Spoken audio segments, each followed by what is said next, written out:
Hey everyone! Tonight we're stepping into the sandals of history's most legendary conqueror to answer a question that's probably never kept you awake at night, but absolutely should have. What did Alexander the Great actually eat? Not the sanitized textbook version where he's perpetually chomping on grapes while planning his next conquest, but the real deal. The gritty, sometimes disgusting, often surprising reality of feeding a man who owned half the known world before he could legally drink in most modern countries. Before we dive fork first into this culinary adventure, smash that like button if you enjoy these deep dives into history's forgotten details, and let me know in the comments what time it is where you're watching and what you're snacking on right now. I'm genuinely curious if anyone's brave enough to eat along with a Macedonian king. Now settle in, maybe grab something to drink, and let's unpack the lunchbox of a legend. Picture this: you're 8 years old, it's barely dawn in ancient Macedonia, and your breakfast just arrived. But you're not getting Lucky Charms or even a decent bowl of oatmeal. You're getting a steaming bowl of what can only be described as militant porridge. Welcome to Alexander's childhood, where even breakfast was training for world domination. Young Alexander started his days with barley gruel, which sounds fancy until you realize it's basically hot, slightly salted mush that had all the personality of wet cardboard. This wasn't some cruel punishment or sign of poverty. This was deliberate character building, Macedonian style. His father, Philip II, believed luxury made men soft, and soft men didn't conquer empires. So while other royal kids might have been nibbling on honeyed cakes, Alexander was learning to appreciate the finer points of boiled grain. The bread that accompanied this culinary experience was made from emmer wheat or barley flour, dense enough to use as a weapon if diplomacy failed. We're talking about bread that could survive a siege, probably because it was harder than the castle walls. It didn't rise so much as solidify into an edible brick that required serious jaw strength to conquer. Then came the olives, because apparently nothing says childhood breakfast like bitter, briny fruit that makes your face scrunch up in confusion. These weren't the mild, processed olives you'd find on a modern pizza. These were aggressive olives that had opinions about being eaten and weren't shy about expressing them. If Alexander was particularly lucky, he might get a wedge of goat cheese that had been aged to the point where it could clear a room and possibly cure minor illnesses through sheer intimidation. This cheese didn't just have flavor, it had presence. You knew it was there before you saw it. To wash down this breakfast of champions, there was wine. Yes, wine for breakfast, even for a child. But before you start questioning ancient Macedonian parenting, this wine was so diluted, it was basically grape-flavored water with delusions of grandeur. The Macedonians believed drinking pure wine was for barbarians and poets with questionable judgment, which in their worldview was essentially the same thing. This wasn't just about nutrition. Every meal was a lesson in restraint, discipline, and the kind of mental toughness that would later allow Alexander to eat field rations in the Persian desert without flinching. His breakfast table was his first classroom in the art of not needing luxury to function. As Alexander grew older, his education expanded beyond basic warfare and statecraft to include philosophy, rhetoric, and apparently advanced courses in not enjoying your food too much. Enter Aristotle, the brilliant philosopher who would shape Alexander's mind and, unfortunately for young Alexander's taste buds, his approach to dining. Imagine trying to enjoy your lunch while one of history's greatest thinkers sits across from you, ready to turn every bite into a moral lesson. Aristotle wasn't just teaching Alexander about logic and ethics. He was using mealtime as an opportunity to instill principles of moderation that would supposedly create better leaders. The philosopher believed food played a crucial role in character development. Too little and you were weak.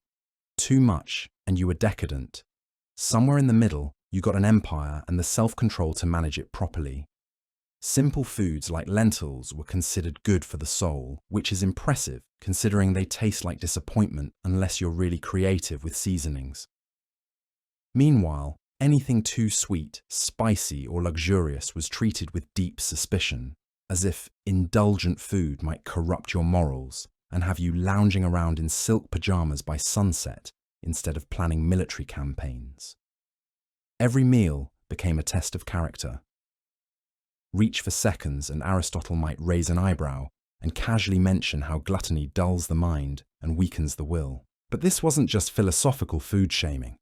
Aristotle genuinely believed that dietary discipline created better rulers. Alexander learned to distinguish between eating for fuel and eating for pleasure, a lesson that would serve him well when Persian chefs later tried to seduce him with dishes that could make grown men weep with joy. The irony is that while most kids were learning their letters, Alexander was getting quizzed on what ancient medical texts said about wine ratios and whether figs stimulated impure thoughts. His lunch conversations covered everything from the proper balance of hot and cold foods to whether certain spices might make you too aggressive for diplomatic negotiations. This educational approach to eating stuck with Alexander throughout his life. Even when he had access to the most exotic and luxurious foods in the known world, he often returned to simple bread, meat, and water. Not because he couldn't appreciate fine cuisine, but because Aristotle had taught him that a leader's strength came from needing very little while being able to provide much for others. So lunch with Aristotle wasn't fun in any conventional sense, but it was foundational. Alexander didn't just learn how to conquer cities, he learned how to conquer his own appetites. And in ancient Macedonia, that kind of self-control was considered the ultimate leadership skill. Moving from philosophical dining to practical sustenance, let's talk about what actually filled Alexander's stomach during his regular days in Macedonia, before the world knew his name, and when his biggest concern was not fainting during military training. The typical Macedonian lunch was about as exciting as watching paint dry in a thunderstorm, but it got the job done. We're talking about a chunk of barley bread so dense it could probably stop an arrow, accompanied by whatever local treasures happened to be available, which usually meant more of the same ingredients from breakfast, just rearranged slightly. Goat cheese made regular appearances, the kind that travelled well but announced its presence from several yards away. This wasn't cheese that melted gracefully or paired well with wine. This was survival cheese, designed to last through military campaigns and questionable storage conditions, while maintaining its structural integrity and its ability to make your eyes water. Onions were practically a food group in ancient Macedonia, believed to promote strength and endurance, though they also promoted the kind of breath that could end diplomatic negotiations before they started. These weren't sweet, mild onions. These were aggressive Macedonian onions that meant business, and weren't afraid to make their opinions known long after the meal was over. For protein, there might be dried or salted meat, typically goat or beef, sometimes wild boar if someone had gotten lucky during a recent hunt. This wasn't the kind of meat that melted in your mouth. This was meat that dared you to chew it properly, meat that had been preserved using methods that prioritized longevity over tenderness. Figs and dates appeared when the season was right and the supply chains were functioning, providing the ancient world's version of dessert. These fruits were chewy, intensely sweet, and had a texture somewhere between leather and hope. They were precious partly because they were genuinely tasty, and partly because they represented a break from the relentless parade of bread, cheese, and onions. For hydration, there was diluted wine if they were fortunate, or water from leather flasks that had spent most of the day absorbing the flavours of whatever animal had contributed to the flask's construction. Refreshing might be too strong a word, but it was wet, and it was available. The remarkable thing about Alexander's approach to these meals was his consistency. He ate the same food as everyone else around him, not because he had to, but because he believed a leader shouldn't enjoy better provisions than his people. This wasn't just political theatre. It was genuine conviction that would later serve him well when he needed to maintain loyalty during the hardest parts of his campaigns. So when we imagine Alexander's daily lunch, we shouldn't picture royal banquets or exotic delicacies. Picture a young man sitting in the dirt, tearing off pieces of bread that could double as construction materials, chewing methodically while planning the conquest of Asia. It was functional, It was humble, and it was exactly the kind of meal that taught him he didn't need luxury to accomplish extraordinary things. Dinner in the royal household wasn't just a meal, it was a masterclass in family dysfunction served with a side of political intrigue. When your father is King Philip II, a man who collected wives like some people collect stamps and had strong opinions about everything from military strategy to wine quality, every evening meal became a delicate balance between sustenance and surviving the conversation. Philip's dinners were grand by Macedonian standards, which means they featured actual cooked meat instead of just dried leather, masquerading as protein. There would be roasted lamb, thick stews loaded with lentils, and bread that had been baked properly instead of just hardened into edible weaponry. The wine flowed freely, perhaps too freely, especially for Philip, who had what ancient historians politely described as enthusiastic drinking habits. But here's where things got interesting. While Philip was known for his heavy consumption, Alexander took the opposite approach. He drank sparingly, not because he disliked wine, but because he'd learned that keeping a clear head while your father got progressively more intoxicated was excellent training for future political negotiations. Nothing teaches you strategic thinking like watching your dad try to conduct diplomacy between gulps of undiluted wine. The dinner table conversation was intense, to put it mildly. You had military advisors arguing about territorial disputes, poets reciting verses that may or may not have contained subtle insults, and philosophers casually destroying each other's life's work in ancient Greek. All while Alexander quietly ate his cheese and made mental notes about everything he was observing.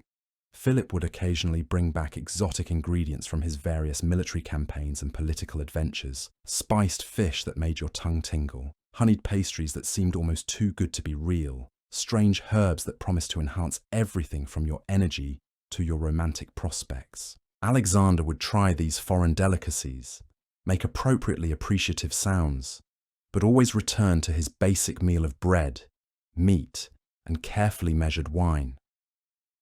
The emotional temperature at these dinners could shift faster than weather in the mountains.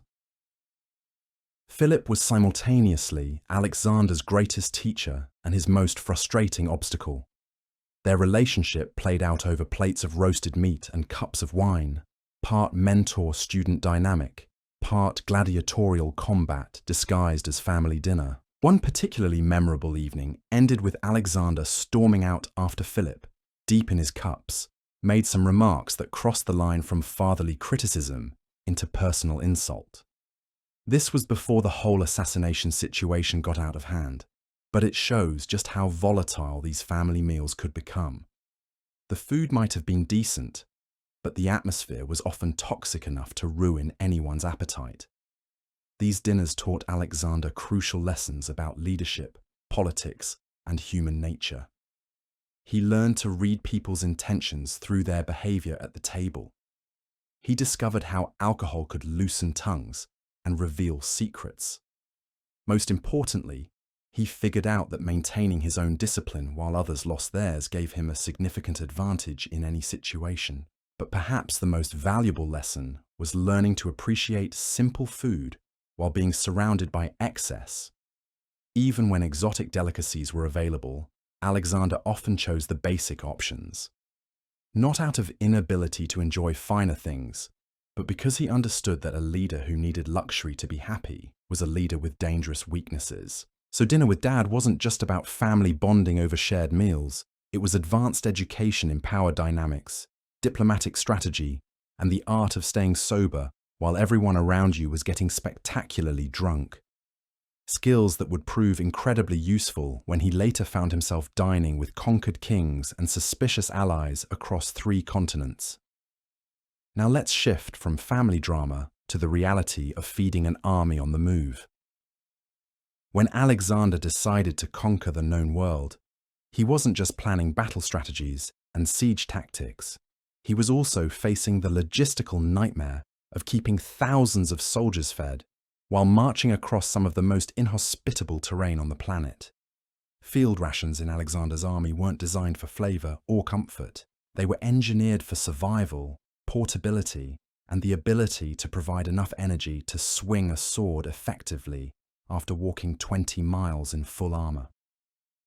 Picture a leather pouch filled with ingredients that had given up on being appetizing and focused entirely on keeping you alive. The foundation of every soldier's meal was barley bread, but calling it bread is being generous. This was more like edible stone, dense enough to use as ammunition if you ran out of arrows. It was baked to last for weeks without spoiling, which meant it had the texture of tree bark and about as much flavor. Soldiers would often soak it in whatever liquid they could find, water, diluted wine, or broth made from boiled leather, just to make it chewable. The meat component was equally challenging. Dried and salted beyond recognition, it had been transformed from animal protein into something that resembled beef jerky's angry, bitter cousin. This wasn't tender, this wasn't juicy, this was meat that had been cured until it could probably survive independently in the wilderness. Soldiers would gnaw on it like determined beavers, extracting whatever nutrition they could while their jaws got a workout that would make modern fitness trainers jealous. Onions and garlic were constant companions, not because they enhanced the dining experience, but because they were cheap, kept well, and were believed to boost stamina and fighting spirit. Plus, they were so pungent that they probably helped mask the fact that everything else tasted like salted disappointment mixed with road dust.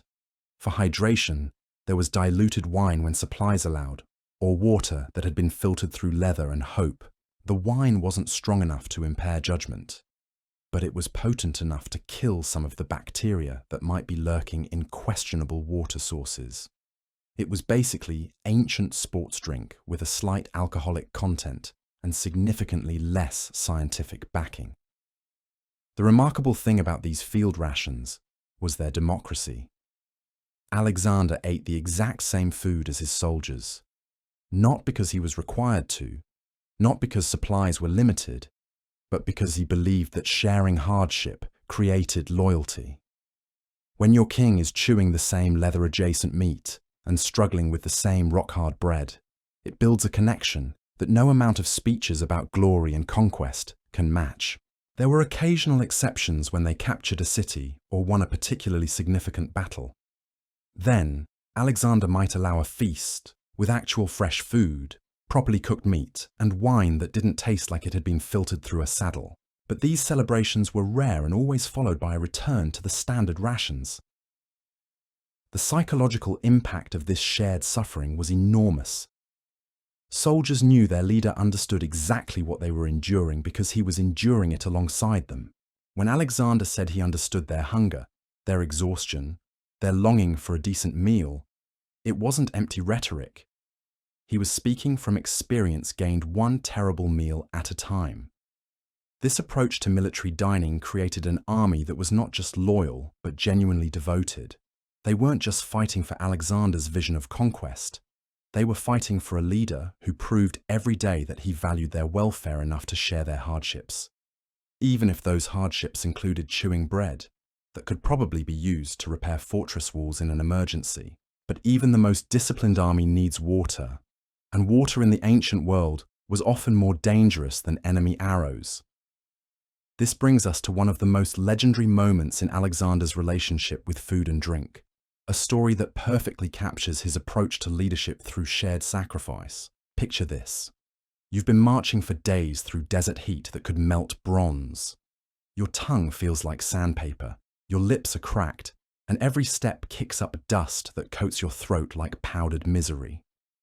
Then a soldier finds a small muddy puddle, barely enough to fill a helmet, and offers it to Alexander first. What does the king of the known world do?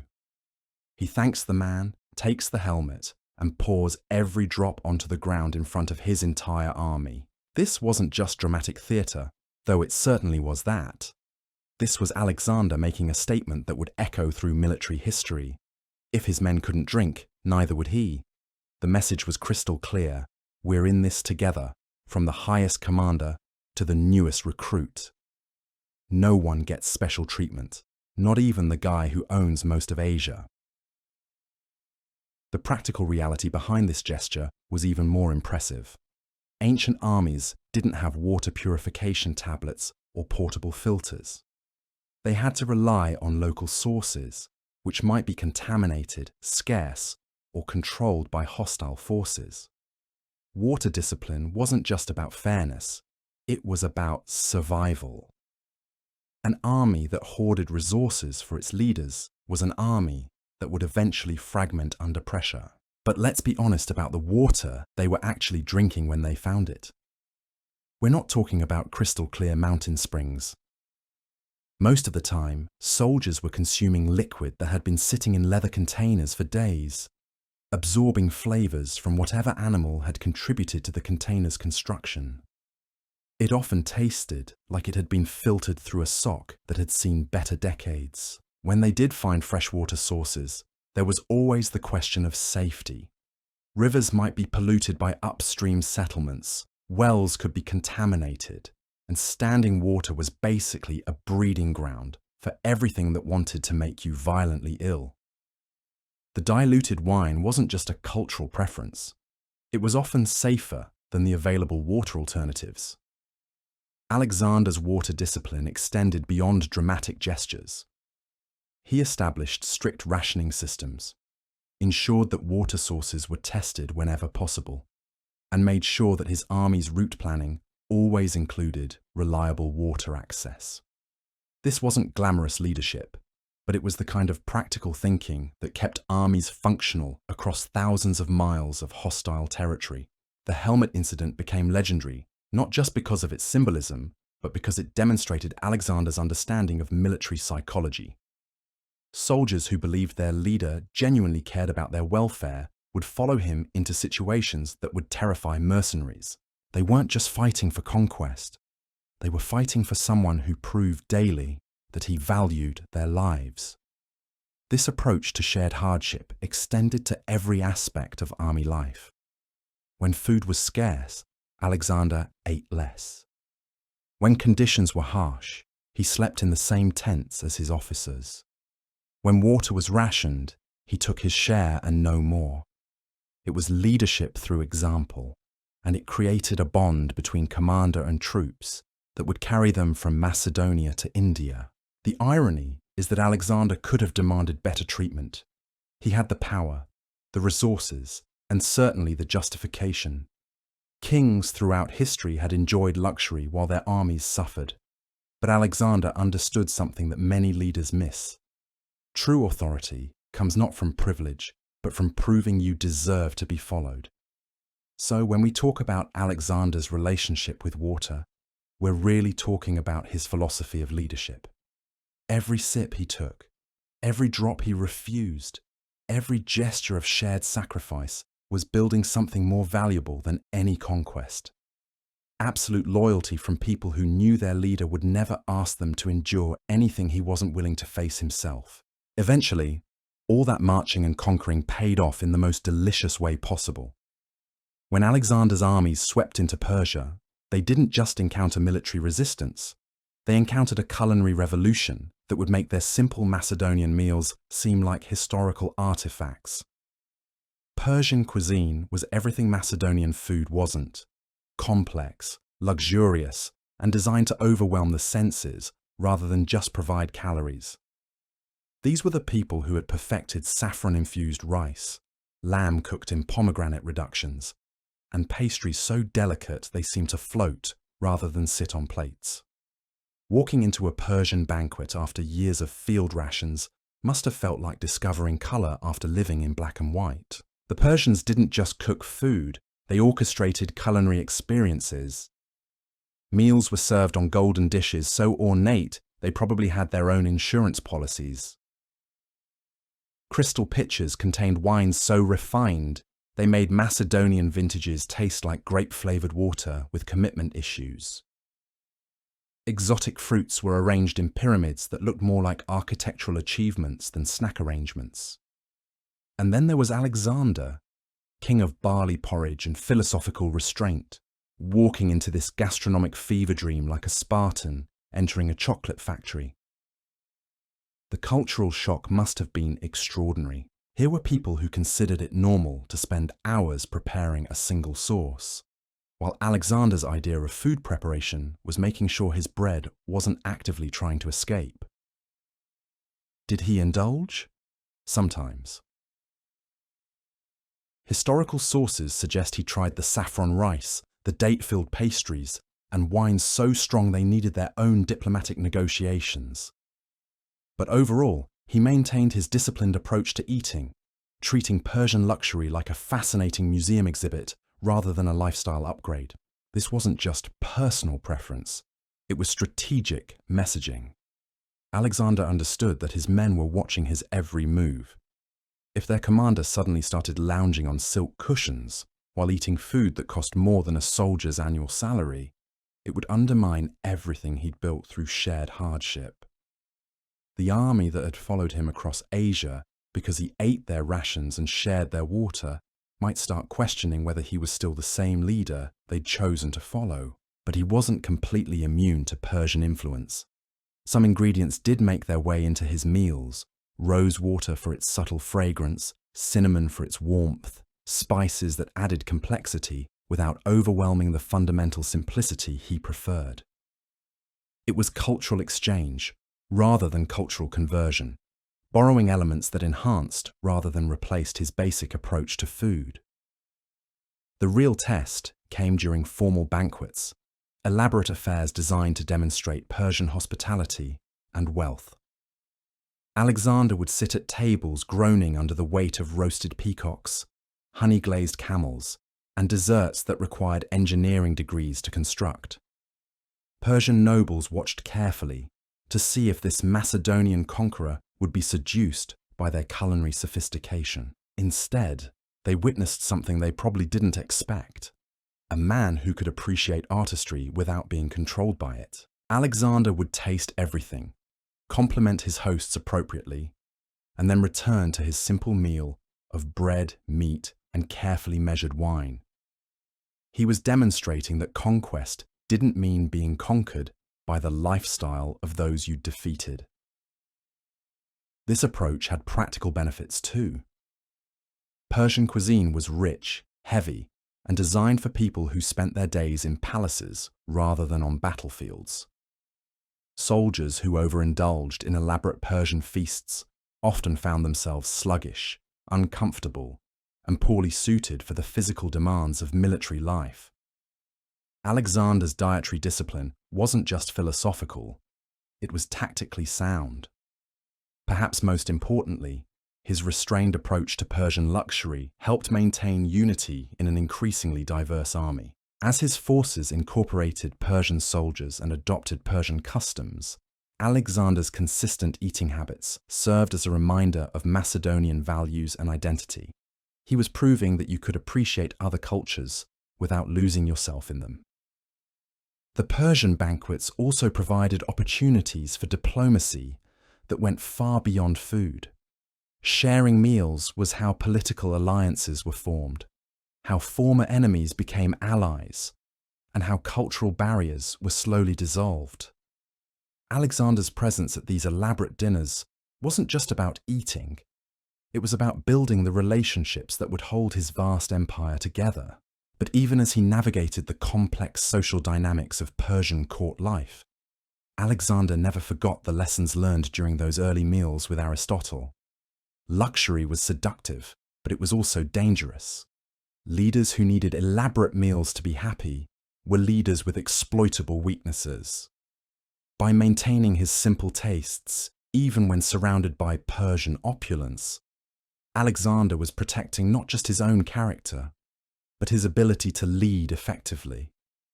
So when we picture Alexander in Persia, we shouldn't imagine him gorging himself on exotic delicacies. Instead, we should see him as a man threading the needle between appreciation and indulgence, between cultural respect and personal discipline, between the demands of diplomacy and the requirements of leadership. He was conquering not just territory, but the temptation to let conquest conquer him. The diplomatic dining got even more complex when Alexander found himself literally sitting in Darius's chair, eating from Darius's plates, and trying not to think too hard about how he'd acquired this particular dinner set. When the Persian king fled his camp in a panic, leaving behind not just his army but his entire mobile palace, Alexander inherited what was essentially a five-star restaurant on wheels. Darius didn't travel light. We're talking about a culinary operation that would make modern celebrity chefs weep with envy. Hundreds of cooks, bakers, spice specialists, and professional food testers whose entire job was basically, eat this and see if you die. It was less of a military camp and more of a Michelin-starred convoy with a light military escort. Walking into Darius's abandoned dining tent must have felt surreal. Here were gold-plated dishes so elaborate they probably had their own genealogies, tables that groaned under the weight of perfectly prepared lamb, saffron rice that smelled like heaven had opened a restaurant, and sauces that had been aged longer than most Macedonian soldiers had been alive. Alexander's reaction was quintessentially him. Instead of reclining on the silk cushions like a Persian prince, he sat upright, ignored the ornate furniture, and ate quietly while everyone around him tried not to stare at the incredibly intense conqueror, who was treating a royal feast like a business meeting. This wasn't rudeness. It was calculated messaging. Alexander wanted everyone in that tent, especially the former Persian nobles who were now nervously pledging their loyalty, to understand that he was still fundamentally Macedonian. He might be sitting in Darius's seat, but he hadn't become Darius. But he wasn't completely immune to the upgrade. Historical sources mention that Alexander did adopt some Persian dining customs, particularly the concept of multiple courses and occasionally indulging in wine that didn't taste like it had been filtered through a leather boot. He was pragmatic enough to appreciate genuine improvements while maintaining his core principles. The former Persian officials watching him eat must have been fascinating studies in diplomatic confusion. Here was their new ruler, clearly capable of appreciating fine cuisine, but choosing simplicity. Was this some kind of test, a philosophical statement, or just a Macedonian being stubbornly Macedonian? What they were witnessing was Alexander's genius for walking the line between respect and dominance. He would taste their elaborate dishes, compliment the preparation appropriately, and then return to his basic meal. He was showing cultural appreciation without cultural capitulation, demonstrating that conquest didn't require becoming what you'd conquered. The practical implications were enormous too. Persian royal cuisine was designed for people who spent their days in climate-controlled palaces, not for commanders who needed to function effectively in desert heat while wearing armor. Alexander's dietary discipline wasn't just philosophical posturing. It was maintaining his physical and mental edge. Perhaps most importantly, these meals became opportunities for integration rather than domination. By eating alongside Persian nobles while maintaining his own identity, Alexander was modeling how his empire could function. Different cultures, shared tables, mutual respect, but clear leadership. It was diplomacy, served one carefully chosen bite at a time. The irony is delicious, if you'll pardon the expression. Darius had fled so quickly, he'd left behind everything he thought demonstrated his power and sophistication. But Alexander's response showed that true power came from not needing any of it. He could sit at the most elaborate dinner table in the ancient world and still choose bread and water if that's what leadership required. Now let's address the elephant in the room, or rather, the wine amphora in the tent. Despite his legendary self-control, Alexander had one area where discipline occasionally took a holiday: alcohol. And when it did, the results were historically spectacular in all the worst ways. Most of the time, Alexander drank like the disciplined military commander he was. Measured amounts, usually diluted, always with food, never enough to impair his judgment during campaigns. He'd learned from watching his father that wine and leadership made dangerous bedfellows. And he was usually careful to avoid that particular trap. But occasionally, usually during victory celebrations or diplomatic banquets, something would shift. Maybe it was the stress of constant warfare. Maybe it was the isolation of command. Or maybe it was just the human need to let go after months of perfect self-control. Whatever the cause, when Alexander drank heavily, things went sideways fast. The most infamous incident happened at Persepolis, the ceremonial capital of Persia. After a massive banquet celebrating their conquest, with wine flowing like it owed someone money and toasts that grew progressively longer and more emotional, Alexander made a decision that would haunt historians for centuries. In his cups, surrounded by equally intoxicated companions, he decided to burn down the royal palace. Was it symbolic revenge for Persian attacks on Greek cities? Was it a drunken dare that got out of hand? Was it political theatre designed to send a message? Nobody really knows, because the people who might have explained it were all too drunk to remember the details clearly. What we do know is that Alexander woke up the next morning to find he'd accidentally destroyed one of the architectural wonders of the ancient world. The hangover must have been epic, not just physically, but politically. You can't just torch a World Heritage Site equivalent and pretend it was all part of the plan. Alexander reportedly expressed regret, but the damage was done, literally and figuratively.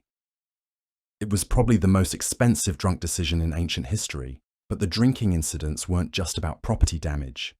The most tragic occurred during another banquet when Alexander, deep in his cups and caught up in an argument, killed his close friend Clytus, the same man who had once saved his life in battle. The fight started over politics and Persian integration policies, escalated through several rounds of increasingly hostile toasts, and ended with a spear and immediate, devastating regret. Alexander's reaction to killing Clytus reveals everything about his relationship with alcohol. He didn't blame the wine, didn't make excuses, didn't try to minimize what had happened. Instead, he locked himself in his tent for days, refused food, and fell into a depression so deep his officers worried he might not recover. He understood that the wine hadn't made him do anything. It had simply removed the controls that usually kept his temper in check. These incidents show us something important about Alexander's character. His usual dietary discipline wasn't just philosophical preference, it was essential self-management. He knew he had a temper, knew he was capable of violence, knew that absolute power could corrupt absolutely. His careful approach to food and drink was how he maintained the self-control necessary to lead effectively. The tragic irony is that Alexander's greatest weakness was also tied to one of his greatest strengths. The same passionate intensity that made him an inspiring leader and brilliant military tactician also made him dangerous when that intensity was unleashed by alcohol. Wine didn't create problems for Alexander. It revealed problems that his discipline usually kept buried. But perhaps most telling is how these incidents affected his later behavior. After Clytus's death, Alexander became even more careful about his drinking, more aware of the potential consequences of losing control. He'd learned the hardest lesson leadership can teach, that your worst impulses don't disappear just because you're successful, they just become more dangerous. So when we think about Alexander and alcohol, we shouldn't just focus on the spectacular failures. We should also consider the thousands of other occasions when he maintained perfect control, when he drank appropriately at diplomatic functions, when he shared wine with his officers without incident. The disasters were notable precisely because they were exceptions to his usual disciplined behavior. The drinking stories remind us that Alexander wasn't a mythical figure immune to human weaknesses. He was a man carrying enormous responsibility, making life and death decisions daily, surrounded by people who couldn't really understand the pressure he faced. Sometimes that pressure found release in wine, and sometimes that release came with a price that would echo through history. From Persian palaces to Indian spice markets, Alexander's culinary journey was about to take another dramatic turn. When his armies marched into India, they weren't just entering new territory. They were discovering an entirely different universe of flavors that would challenge every assumption they had about food. Indian cuisine in Alexander's time was already sophisticated beyond anything the Macedonians had encountered. This was a land where cooking was considered an art form, where spices weren't just seasonings but medicines, and where meals were designed to balance not just flavors, but entire philosophical systems about health and harmony. The first shock was the heat, and not just from the climate. Indian cooks had mastered the use of chilies, black pepper, and other spices that could make a Macedonian soldier question his life choices with a single bite. These weren't the mild herbs they were used to. These were flavor weapons that demanded respect and possibly a glass of milk.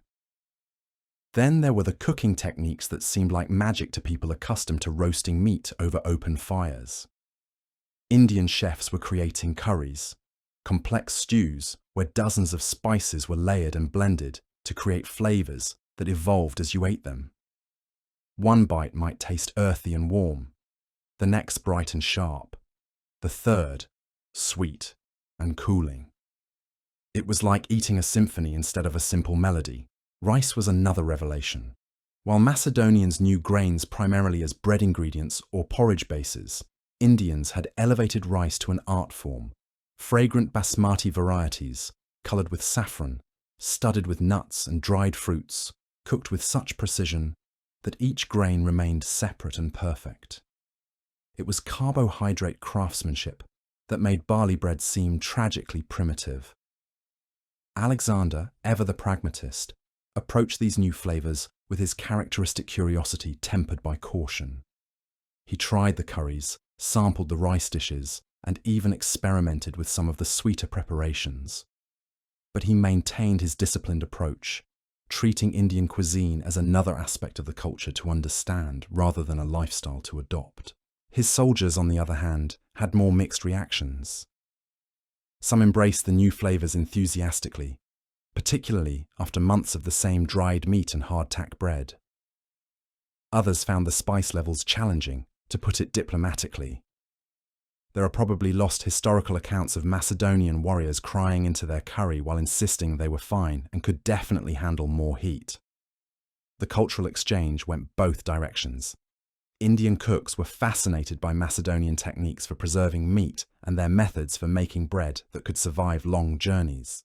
It was fusion cuisine before the concept existed, born out of practical necessity and mutual curiosity. But the real eye-opener was Indian hospitality customs around food.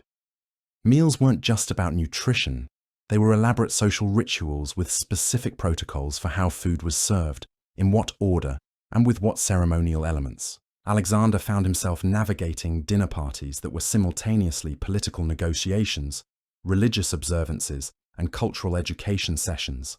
The spice trade implications weren't lost on him either. Here was a land where common seasonings were worth more than silver in Mediterranean markets. Black pepper, cardamom, cinnamon, these weren't just flavoring agents, they were economic powerhouses that could fund armies and build empires. Perhaps most importantly, Indian cuisine introduced Alexander to the concept of food as medicine.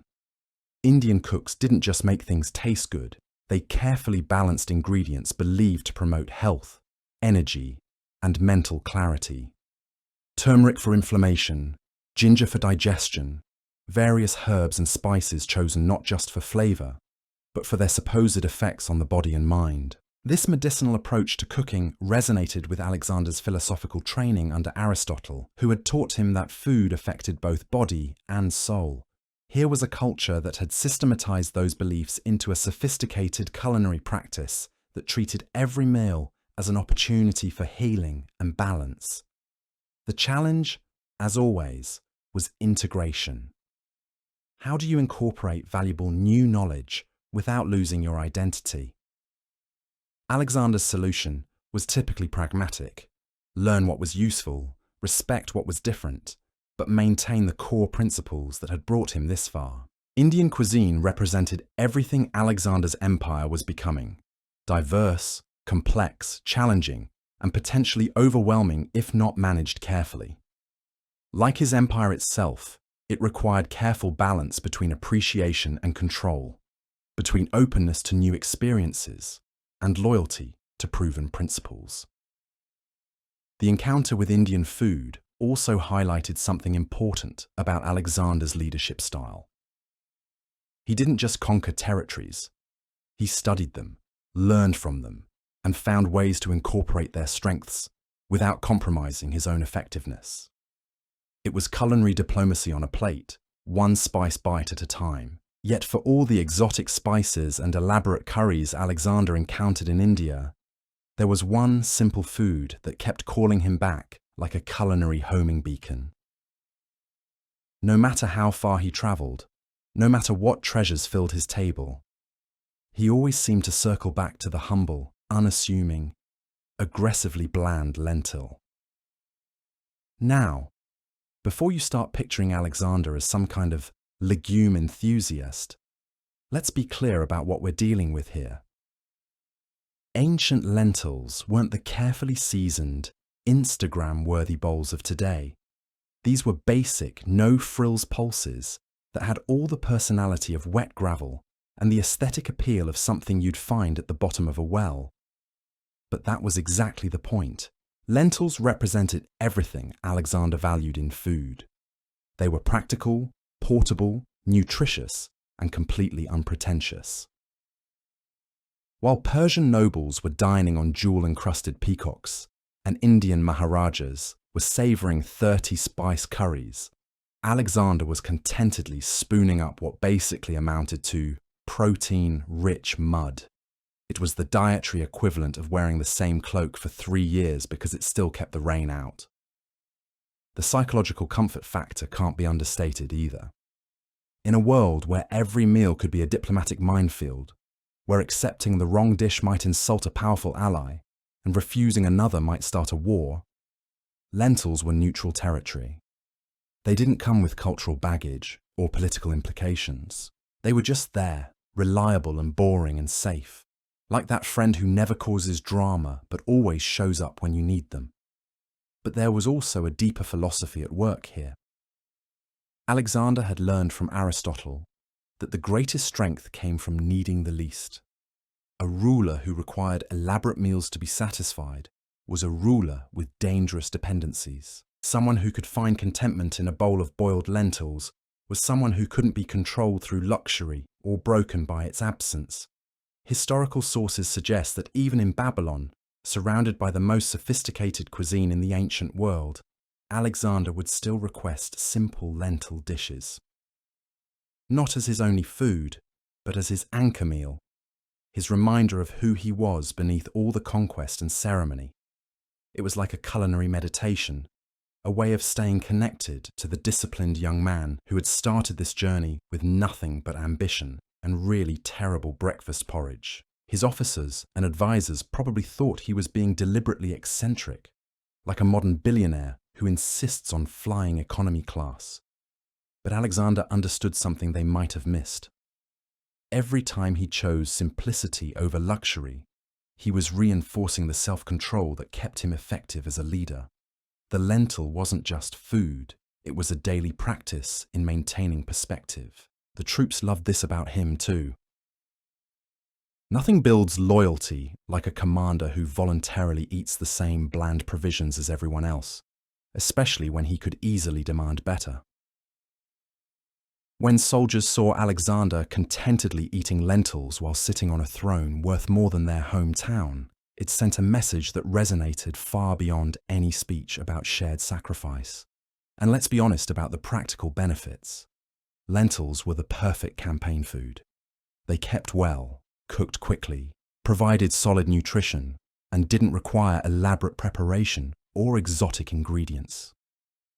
In an age before supply chains and refrigeration, a leader who could thrive on simple, available foods had a massive tactical advantage over enemies who needed elaborate logistics just to eat breakfast. There's also something beautifully ironic about the fact that the man who owned most of the known world's spice trade routes preferred his food essentially unspiced. Alexander had access to cinnamon from Ceylon, pepper from India, saffron from Persia, but his go-to meal was lentils with maybe a splash of vinegar and some oil, if he was feeling festive. It was the ultimate power move, having everything and choosing simplicity. The lentil became Alexander's culinary signature, his edible philosophy. While other rulers demonstrated their status through increasingly elaborate meals, Alexander showed his strength by needing so little. It was minimalism as a form of maximum power, restraint as the ultimate display of self-control. So when we imagine Alexander at the height of his power, master of 3 continents and commander of hundreds of thousands of soldiers, we shouldn't picture him gorging on exotic delicacies.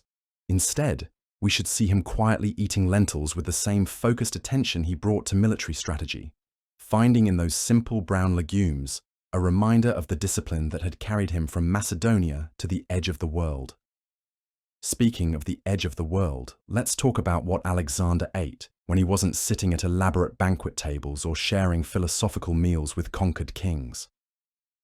The real story of Alexander's diet lies in those in-between moments, the quick bites grabbed while reviewing battle plans, the snacks consumed while riding between cities, the simple foods that kept him going during the less glamorous parts of world conquest. Royal snacking in the ancient world wasn't about grabbing a bag of chips from a vending machine. When you're constantly on the move, managing an empire that stretches from the Balkans to India, your food needs to be portable, durable, and capable of surviving being bounced around in a saddlebag for weeks without turning into something that violates the laws of nature. Dried figs were a constant companion, sticky little packets of concentrated sweetness that provided quick energy when you needed to make crucial decisions about siege tactics or diplomatic negotiations. These weren't the plump, tender figs you might find in a modern grocery store. These were leathery survivors that had been dehydrated to the point where they could probably be used as currency in a pinch. But they were reliable, nutritious, and sweet enough to make you forget, temporarily, that your last 3 meals had consisted primarily of dust and determination. Nuts were another staple, particularly almonds and walnuts when available. Portable protein that traveled well and didn't require cooking, seasoning, or any preparation beyond cracking them open and hoping they hadn't gone rancid during the last river crossing. Alexander probably went through more nuts than a Roman senator, munching on them while dictating letters, planning routes, or trying to figure out how to explain to his mother why he hadn't written home in 6 months. Then there were the olives, those aggressive little spheres of brine and attitude that had been following him since childhood.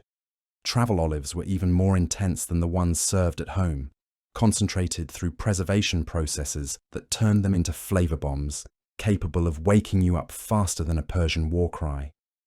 They were salty, oily, and provided the kind of quick energy boost that could carry you through a long afternoon of diplomatic negotiations with potentially hostile local rulers. Cheese made regular appearances too, though calling it cheese might be generous. This was more like dairy concrete, aged and salted to the point where it could survive apocalyptic conditions while maintaining its basic nutritional properties. It travelled well because it was essentially indestructible, and it paired reasonably well with the equally indestructible bread that made up the foundation of most meals.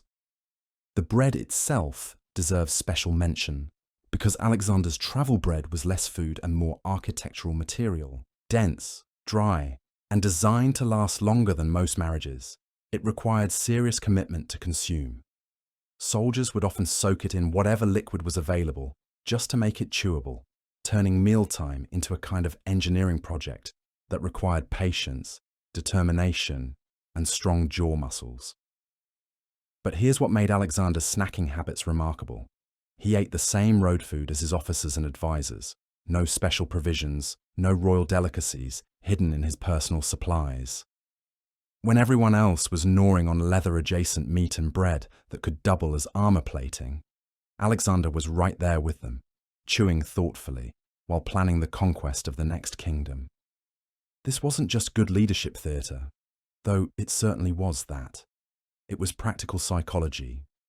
An army that sees its commander sharing their hardships, down to the level of individual snacks, is an army that will follow that commander into situations that would terrify mercenaries. When your king is willing to eat the same terrible dried meat as you, it builds a bond that goes far beyond normal military hierarchy. The shared snacking also served a practical intelligence function. Alexander learned about supply chain problems, food quality issues, and morale concerns by experiencing them firsthand. When soldiers complained about the bread being too hard or the meat too salty, he knew exactly what they meant because he'd been struggling with the same issues. It was management by direct experience, one unappetizing bite at a time. There's something almost meditative about imagining Alexander taking these simple food breaks during his campaigns, pausing between battles to eat a handful of almonds, sharing dried figs with his generals while discussing strategy, or working his way through a piece of cheese so hard it required tactical planning to consume. These weren't grand moments of historical significance, but they were the small human details that kept the machinery of conquest running. And let's not forget the democratic nature of ancient snacking. Rich or poor, king or foot soldier, everyone was basically eating variations of the same preserved foods. There were no medieval MREs, no royal food trucks following the army. You ate what travelled well and what was available, and you were grateful it wasn't actively trying to poison you. Perhaps most importantly, these simple snacks represented continuity in Alexander's ever-changing world. As he moved from culture to culture, adapting to new customs and navigating unfamiliar social situations, the basic rhythm of portable food remained constant.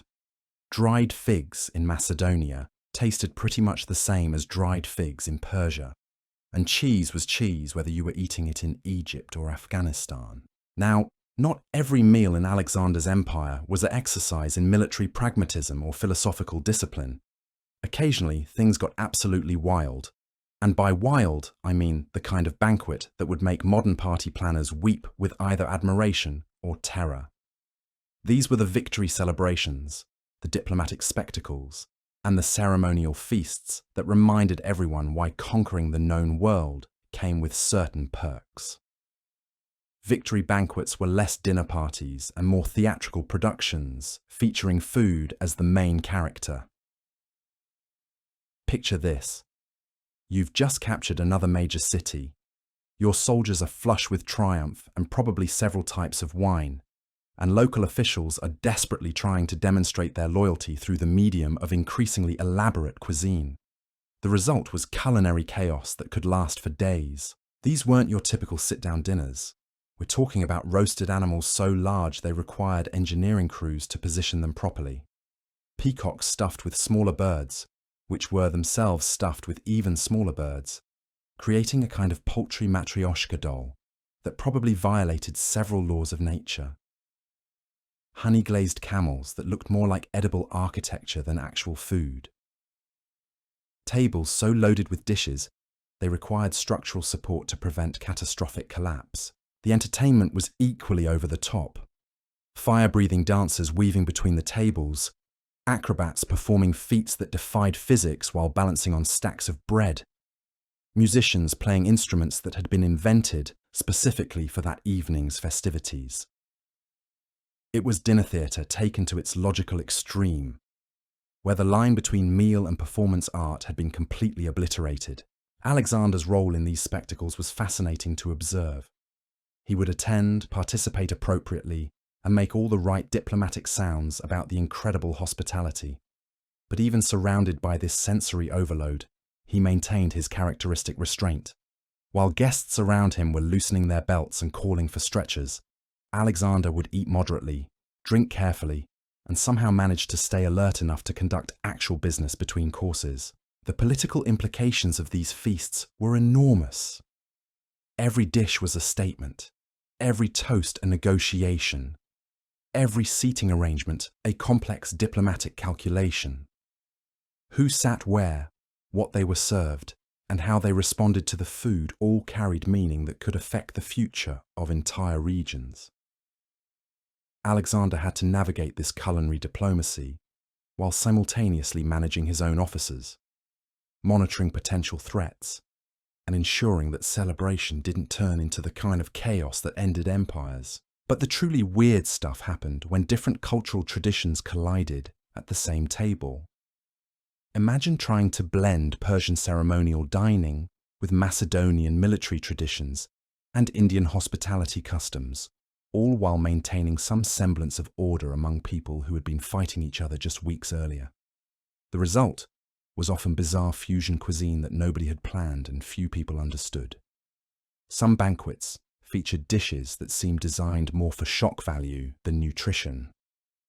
Live birds released from baked pies, wines that changed colour when mixed, desserts that required assembly instructions, and mysterious concoctions that might have been food or might have been elaborate practical jokes. The line between culinary innovation and pure spectacle had been not just crossed, but completely ignored. Alexander's officers often struggled more with these elaborate affairs than their commander did. Men who could face down war elephants without flinching found themselves paralyzed by the prospect of eating something that appeared to be moving independently on their plates. The diplomatic requirement to appear appreciative while consuming foods that challenged their understanding of what constituted edible matter created a whole new category of military stress. The aftermath of these banquets was often as memorable as the events themselves. Guests would stagger away from tables groaning under the weight of half-consumed exotic dishes, while servants worked through the night to clean up the remains of what looked like a food fight between gods. The next morning would inevitably bring stories that grew more incredible with each telling, creating legends that would outlast the empire itself. But perhaps the most remarkable thing about these extravagant feasts was how quickly Alexander could transition back to simple campaign rations. One day he'd be navigating a 12-course diplomatic dinner, featuring ingredients that didn't have names in any known language, and the next he'd be contentedly eating lentils around a campfire while planning the next phase of conquest. It was adaptability taken to its logical extreme. The ability to function effectively in any context without losing sight of essential priorities. These wild banquets served important functions beyond just celebration and diplomacy. They demonstrated the empire's wealth and power. They created shared experiences among diverse groups of allies and subjects, and they provided opportunities for the kind of informal networking that held the vast administrative structure together. But they also highlighted Alexander's unique ability to participate fully in elaborate rituals while never being controlled by them.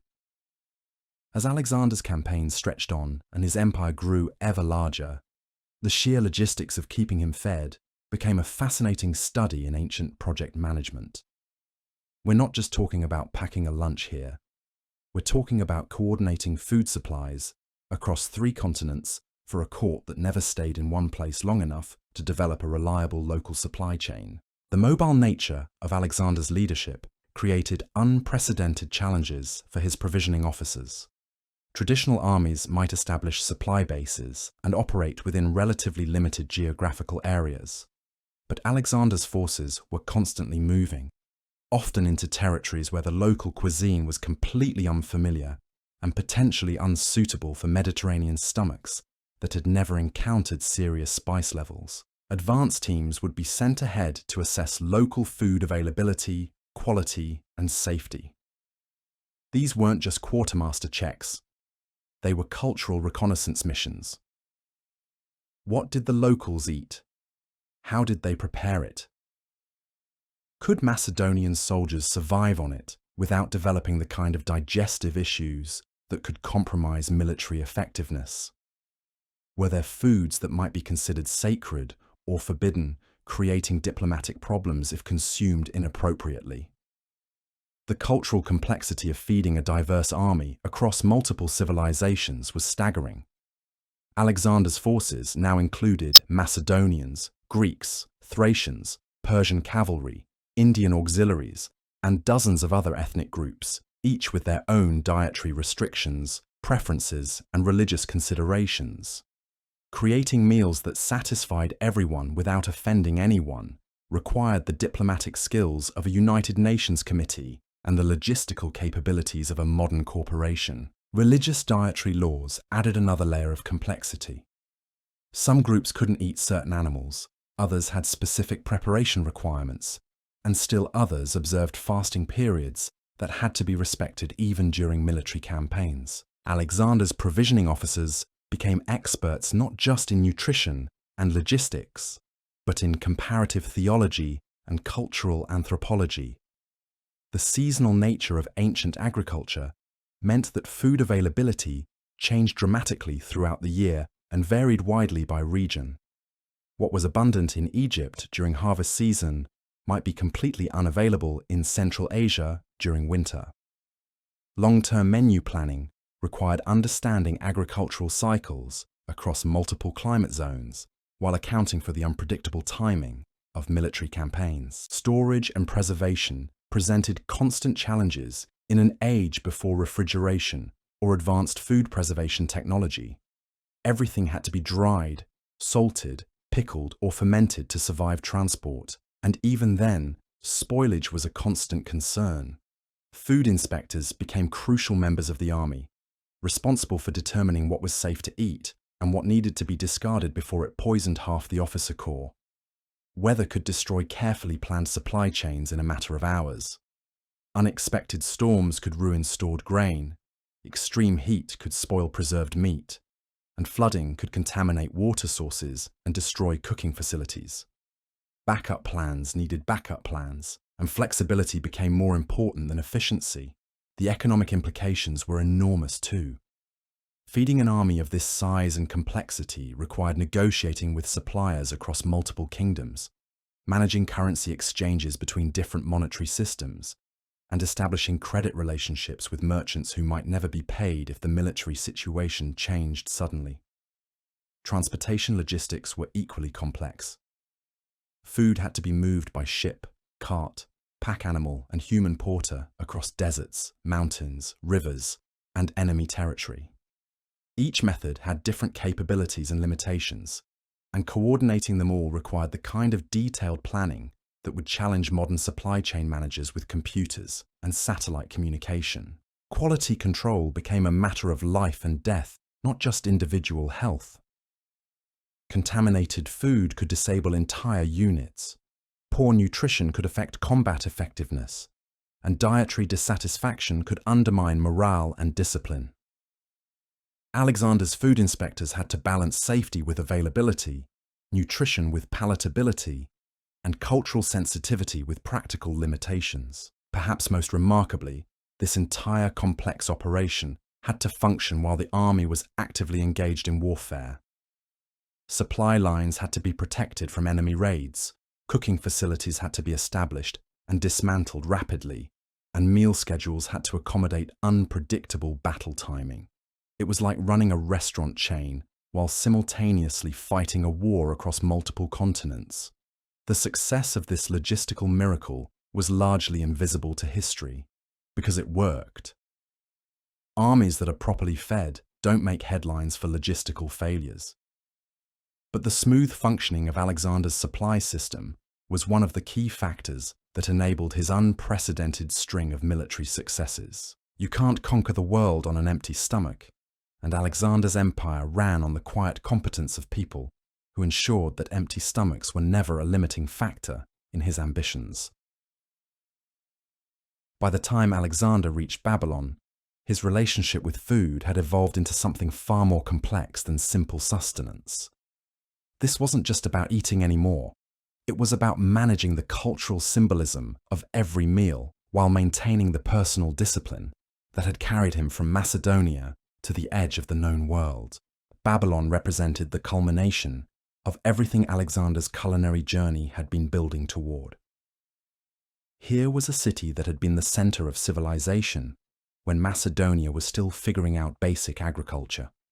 A place where cooking had been elevated to an art form that made Persian cuisine look primitive by comparison. The Babylonians didn't just prepare food, they orchestrated elaborate culinary symphonies that could last for days and required teams of specialists to execute properly. The scale of Babylonian feasting was overwhelming, even by the standards Alexander had grown accustomed to during his Persian period. We're talking about banquets that were less meals and more religious ceremonies, with specific dishes served at precisely timed intervals according to astronomical calculations and ancient recipes that had been perfected over centuries of refinement.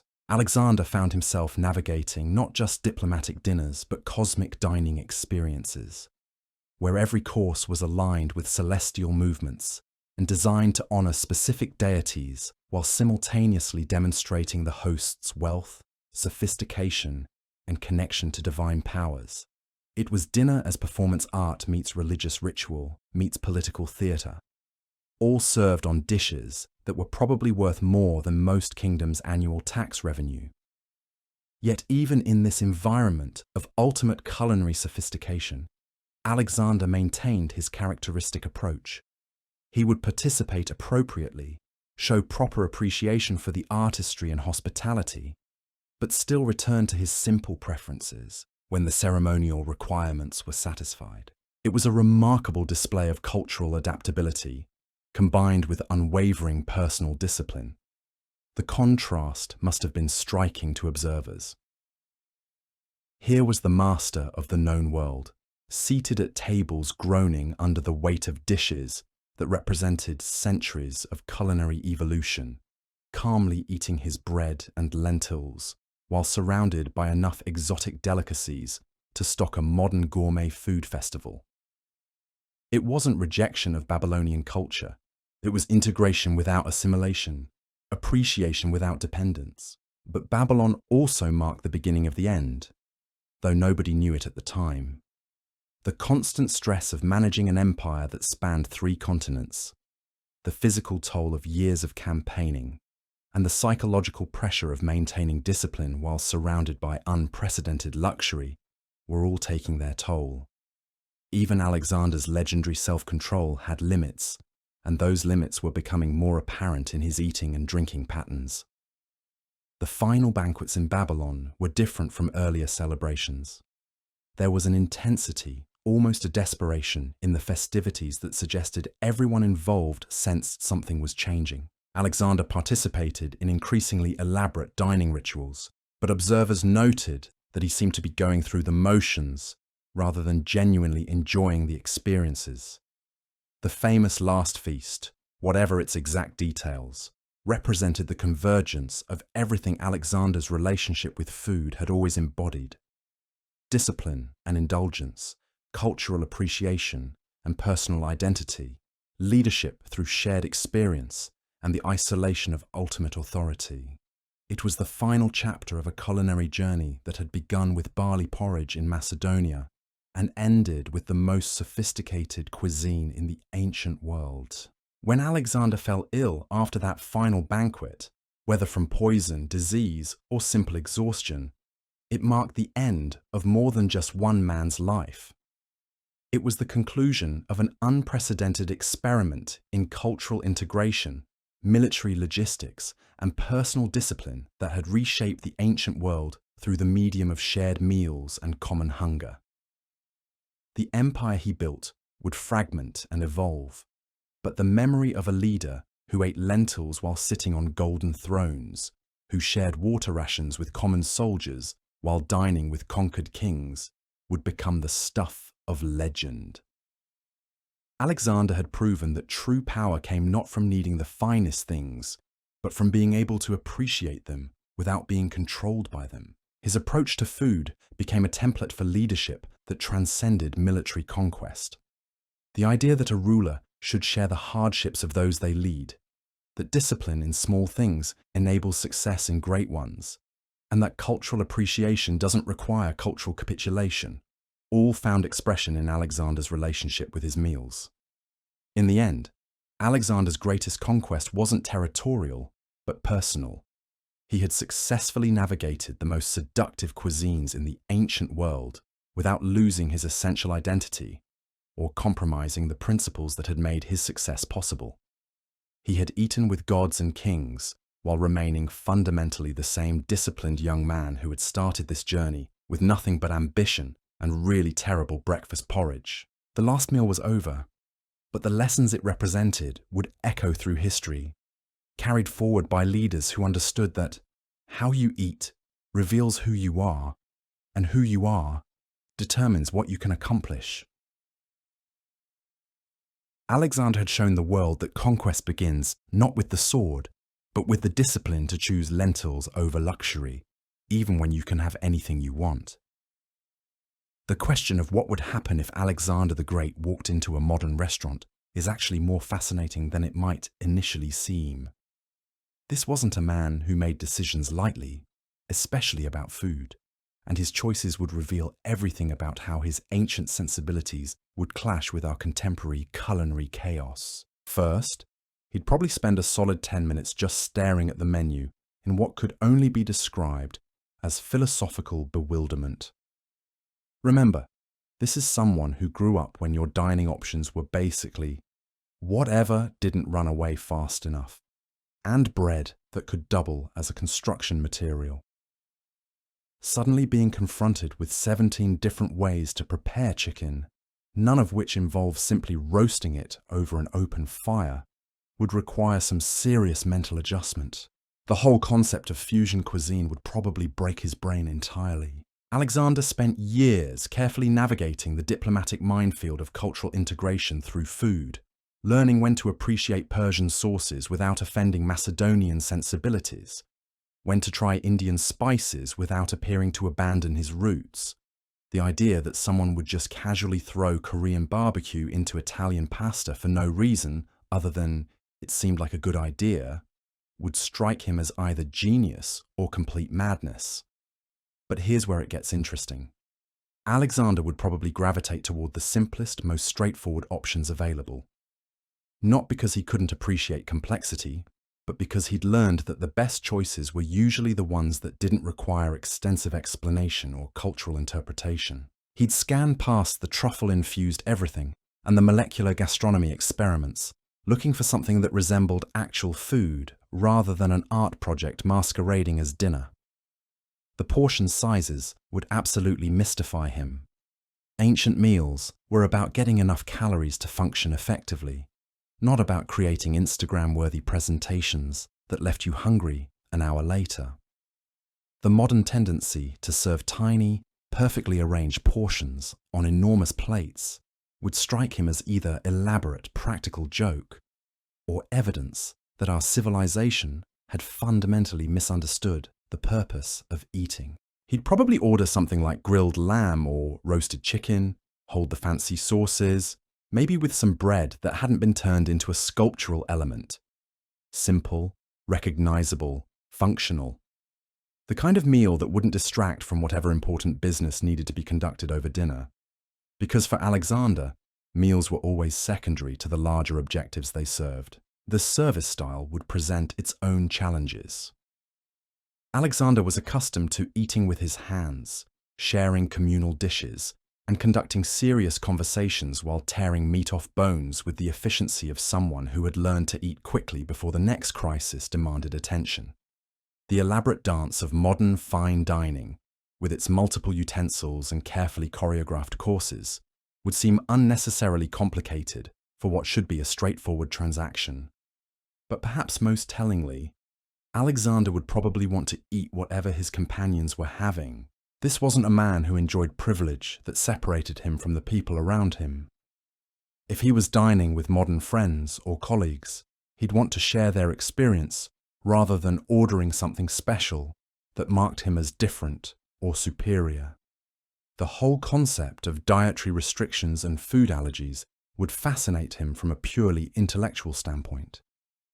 Here was a civilization so abundant that people could afford to be picky about what they ate, so secure that they didn't have to consume whatever was available just to survive another day.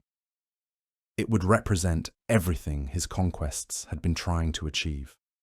A world wealthy enough that food scarcity wasn't a constant concern, yet he'd probably be quietly horrified by the waste. Someone who had shared water rations in the desert and eaten the same field rations as his soldiers would struggle with the casual disposal of perfectly good food that happened to be unfashionable or slightly imperfect. The modern restaurant industry's approach to surplus food would strike him as evidence of a society that had forgotten what actual hunger felt like. The speed of service would impress him, though. Alexander appreciated efficiency, and the ability to have a hot, properly prepared meal delivered to your table within minutes of ordering would seem like the kind of logistical miracle his supply officers had dreamed about during those long campaigns across Asia. No waiting for animals to be hunted, grain to be ground, or fires to be started from scratch. But he'd probably be puzzled by the social dynamics of modern dining. Meals in Alexander's world were inherently communal experiences, opportunities for building relationships, conducting business, and reinforcing social bonds. The sight of people sitting together while staring at individual screens instead of engaging with each other would strike him as a fundamental misunderstanding of what dining was supposed to accomplish. The beverage options would present their own diplomatic challenges. Alexander had very specific ideas about wine consumption, learned through years of watching his father's mistakes and his own occasional lapses in judgment. The casual approach to alcohol in modern restaurants, where wine is just another beverage choice rather than a carefully measured tool for social lubrication and diplomatic negotiation, would require some philosophical adjustment. He'd probably be impressed by the global nature of modern cuisine, though. Here was the kind of cultural integration he'd spent his life trying to achieve, where Indian spices, Italian techniques, and Middle Eastern flavors could coexist on the same menu without requiring military conquest to make it happen. It would represent the peaceful version of everything he'd been working toward through warfare and politics. The health consciousness of modern dining would intrigue him too. Alexander had learned from Aristotle that food affected both body and mind, but the scientific precision of modern nutrition would seem like magic. The ability to know exactly how many calories were in each dish, what vitamins and minerals they contained, and how they would affect your physical performance would strike him as the kind of knowledge that could revolutionize military effectiveness. But ultimately, Alexander would probably finish his meal quickly and efficiently, pay the check without complaint, and move on to whatever important business had brought him there in the first place. Because for him, food was never the destination. It was always just fuel for the journey towards something larger and more significant. The real test wouldn't be what he ordered, but how he handled the experience of navigating an unfamiliar cultural system while maintaining his essential identity and principles. And knowing Alexander, he'd probably master the whole thing within a week, and then use it as an opportunity to build relationships with the restaurant staff, learn about modern supply chains, and figure out how to apply these new logistical insights to whatever world he was planning to conquer next.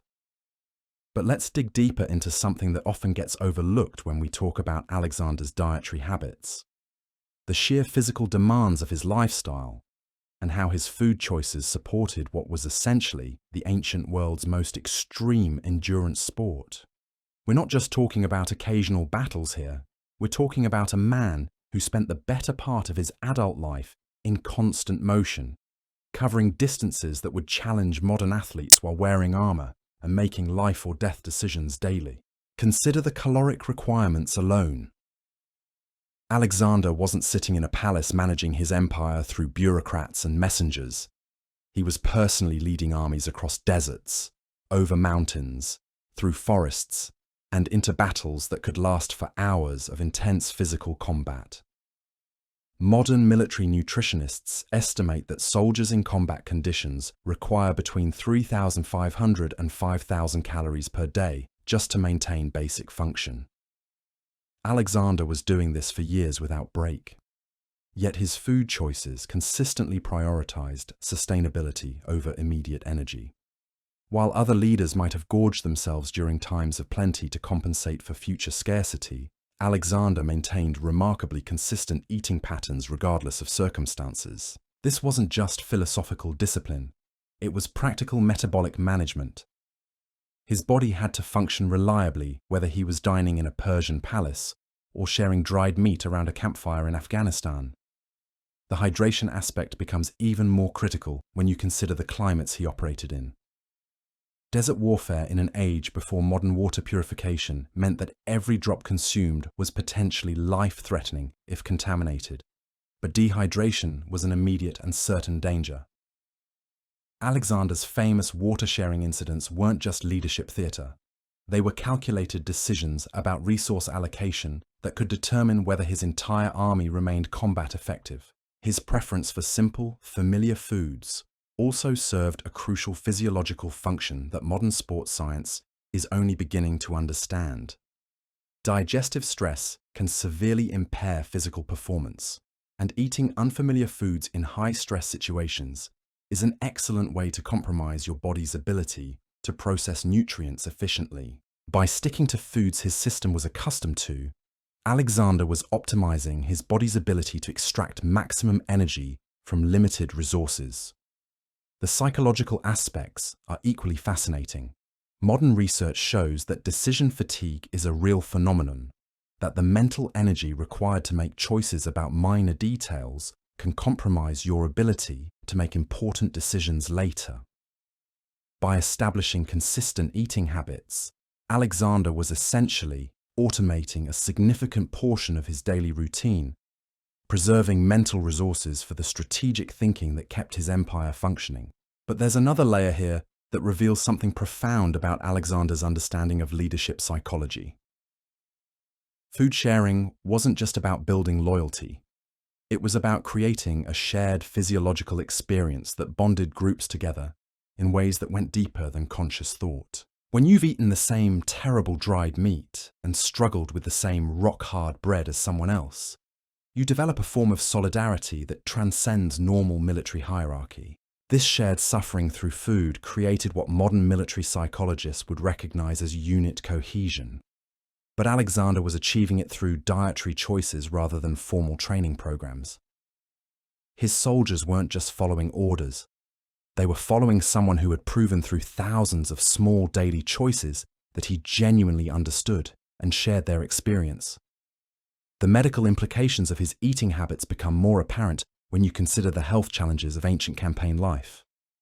Malnutrition, scurvy, dysentery, and food poisoning were constant threats that could disable entire armies. Alexander's conservative approach to new foods and his insistence on sharing rations with his troops meant that if anyone was going to get sick from contaminated supplies, he'd be among the first to know about it and could take immediate corrective action. His relationship with alcohol takes on new dimensions when viewed through this lens too. Moderate, controlled drinking wasn't just about maintaining decision-making capacity. It was about managing the social dynamics that held his diverse army together.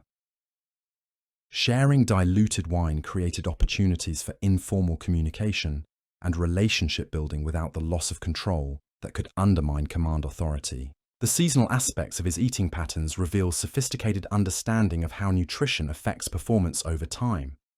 Ancient armies had to adapt their food consumption to match the agricultural cycles of the regions they were traversing. But Alexander's approach went beyond simple availability. He seemed to understand intuitively that different types of campaigns required different nutritional strategies. During rapid movement phases, he emphasized portable, energy-dense foods that could be consumed quickly without elaborate preparation. During siege operations, when the army would remain stationary for extended periods, he allowed for more varied diets and communal cooking that helped maintain morale during the psychological stress of extended military operations. Perhaps most remarkably, Alexander managed to maintain this disciplined approach to nutrition while simultaneously using food as a diplomatic tool. The ability to appreciate and participate in elaborate cultural dining rituals without allowing them to compromise his physical conditioning or strategic thinking represents a level of self-management that would challenge modern leaders with access to nutritionists and personal trainers. The legacy of Alexander's approach to food and physical performance extends far beyond ancient history. Military leaders throughout history have studied his methods, recognizing that the ability to maintain peak physical and mental performance under extreme stress while managing complex logistical challenges remains relevant regardless of technological advances. Modern endurance athletes and military special forces use nutritional strategies that echo Alexander's basic principles: consistency over variety, sustainability over indulgence, shared hardship for team building, and the understanding that food choices are ultimately about optimizing performance rather than maximizing pleasure. But perhaps the most profound lesson from Alexander's dietary discipline is how it reflected his fundamental understanding that leadership isn't about privilege, it's about responsibility. Every meal was an opportunity to demonstrate that his authority came not from his position, but from his willingness to earn it through shared sacrifice and superior self-management. In a world where leaders often use their position to access better food, better accommodations, and easier conditions, Alexander chose the opposite path. He used his power to ensure he never had advantages that separated him from the people he led, understanding that true leadership requires proving daily that you deserve to be followed. This brings us to perhaps the most intriguing aspect of Alexander's culinary legacy: how it challenges our modern assumptions about the relationship between power and consumption. In our contemporary world, success is often measured by your ability to access increasingly elaborate and exclusive experiences. The more expensive, exotic, or difficult to obtain something is, the more it's valued as a symbol of achievement. Alexander operated from a completely different philosophical framework. For him, the ultimate display of power was not needing anything special to function effectively. While other rulers demonstrated their status through increasingly lavish banquets and exotic delicacies, Alexander showed his strength through his ability to find satisfaction in simple, available foods. This wasn't asceticism for its own sake. It was strategic psychology. By maintaining simple tastes while surrounded by luxury, Alexander was sending a message that resonated across cultural and linguistic barriers. I am not controlled by circumstances. Circumstances are controlled by me. Whether dining in a Persian palace or eating around a campfire in the Hindu Kush, he remained essentially the same person with the same needs and the same standards. The diplomatic implications of this approach were enormous. When Alexander sat down to elaborate banquets with conquered rulers or potential allies, his restrained eating habits communicated that he was participating out of respect rather than need. He could appreciate their hospitality without appearing dependent on it, could engage with their culture without being absorbed by it. This created a powerful psychological dynamic where Alexander's hosts often found themselves trying harder to impress someone who clearly didn't need to be impressed. His dietary discipline became a form of soft power that enhanced his negotiating position without requiring any overt display of force or authority. But there's a deeper philosophical dimension here that reflects Alexander's education under Aristotle and his understanding of human nature.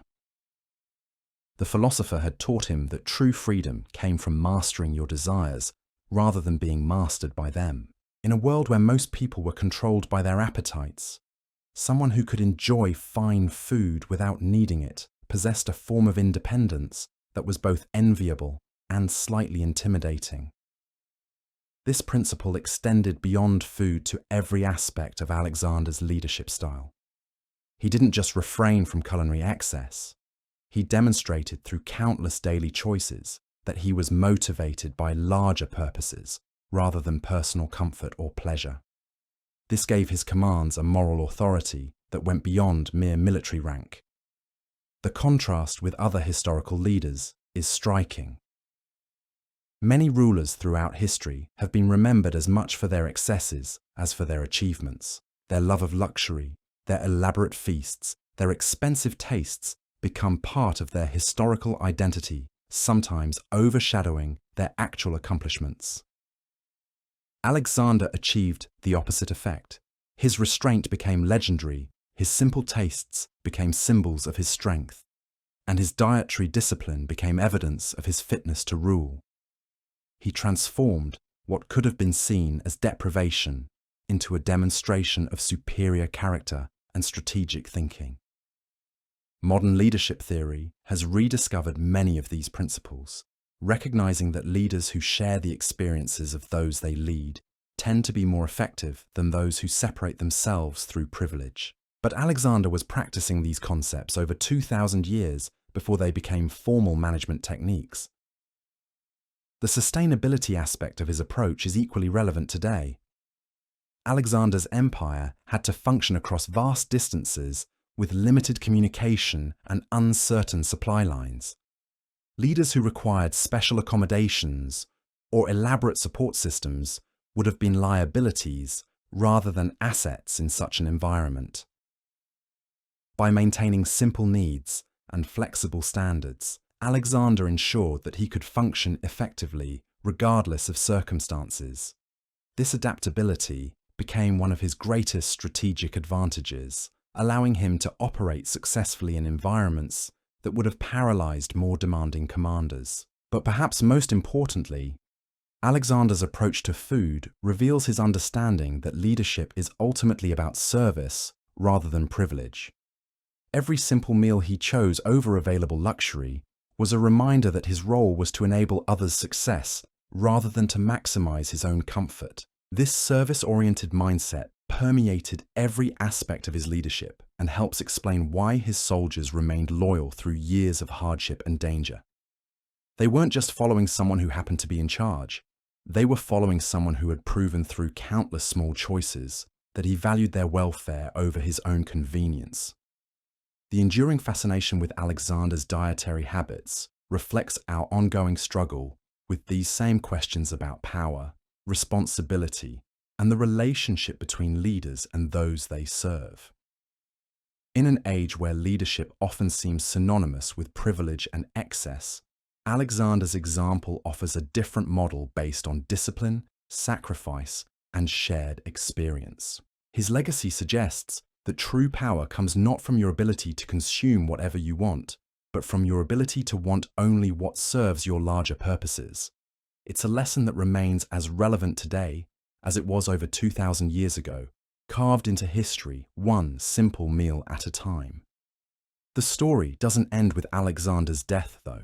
His approach to food created ripples that spread far beyond his empire's borders, influencing how we think about leadership, power, and the relationship between rulers and their subjects even today. Because here's the thing about eating habits. They reveal character in ways that grand speeches and military victories never can. Think about it. Anyone can deliver an inspiring battle cry or make promises about shared glory, but sitting down to the same terrible dried meat and rock-hard bread as your soldiers, day after day, year after year, when you could easily demand better, that's a choice that speaks louder than any proclamation carved in marble. Alexander's dietary philosophy became a template that military leaders would study for centuries. Roman generals adopted his practice of eating with their troops, understanding that shared meals created bonds that went deeper than formal military hierarchy. Medieval commanders learned that a king who insisted on luxury while his army suffered was a king asking for mutiny. But the influence extended beyond military circles. Early Christian monastics embraced similar principles of dietary restraint, recognizing that mastery over appetite could demonstrate spiritual authority.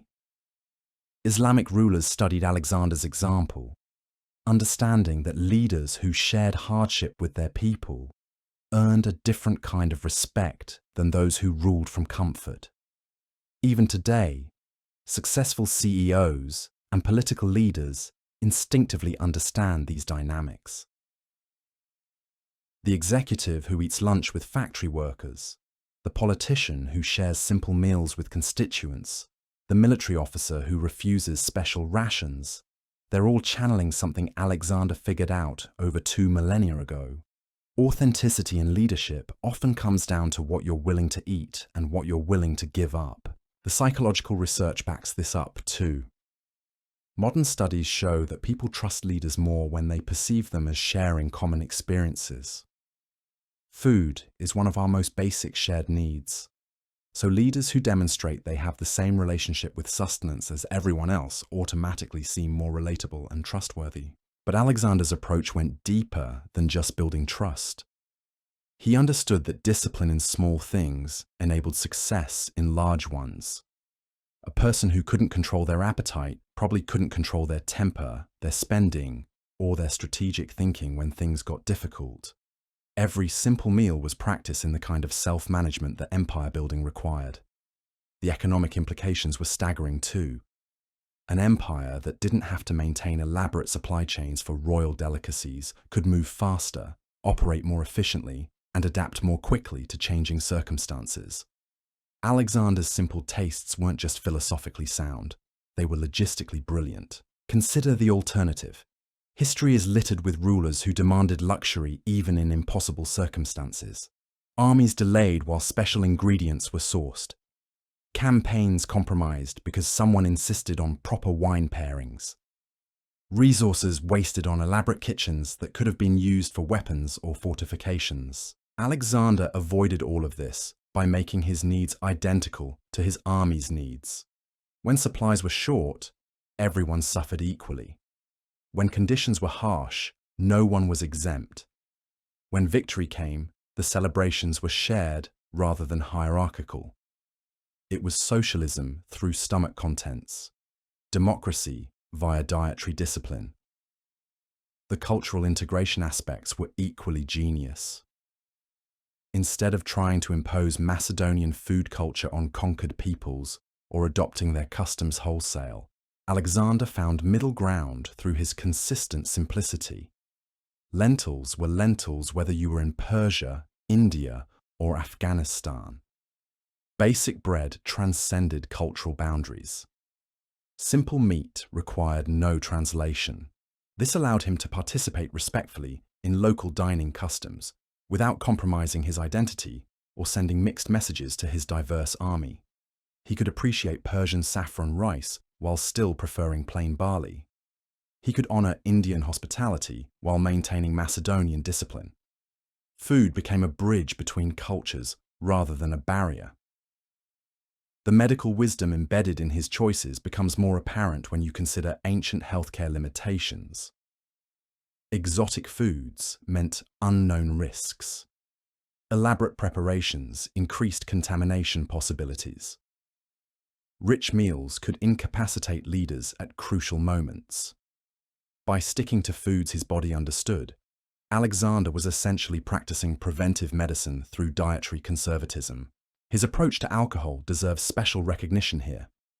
In a world where wine was often safer than water, where diplomatic toasts were mandatory, and where social bonding often involved serious drinking, Alexander's measured consumption was masterful risk management. He participated enough to avoid insulting hosts while maintaining the clear thinking that command required. The legendary drinking incidents weren't failures of his system. They were proof of why the system was necessary. When Alexander did lose control, the consequences were historically catastrophic. The burning of Persepolis, the death of Clytus, these weren't random tragedies, but demonstrations of what happened when his usual dietary discipline broke down. But perhaps the most profound aspect of Alexander's food legacy is how it reflects his understanding of time and mortality. He seemed to grasp intuitively that life was too short to waste on elaborate meals when there were worlds to conquer, peoples to unite, and legacies to build. Every minute spent on culinary excess was a minute not spent on more important objectives. This wasn't about denying pleasure, but about prioritizing purpose. Alexander could enjoy a well-prepared meal, but he wouldn't let the pursuit of culinary satisfaction distract from larger goals.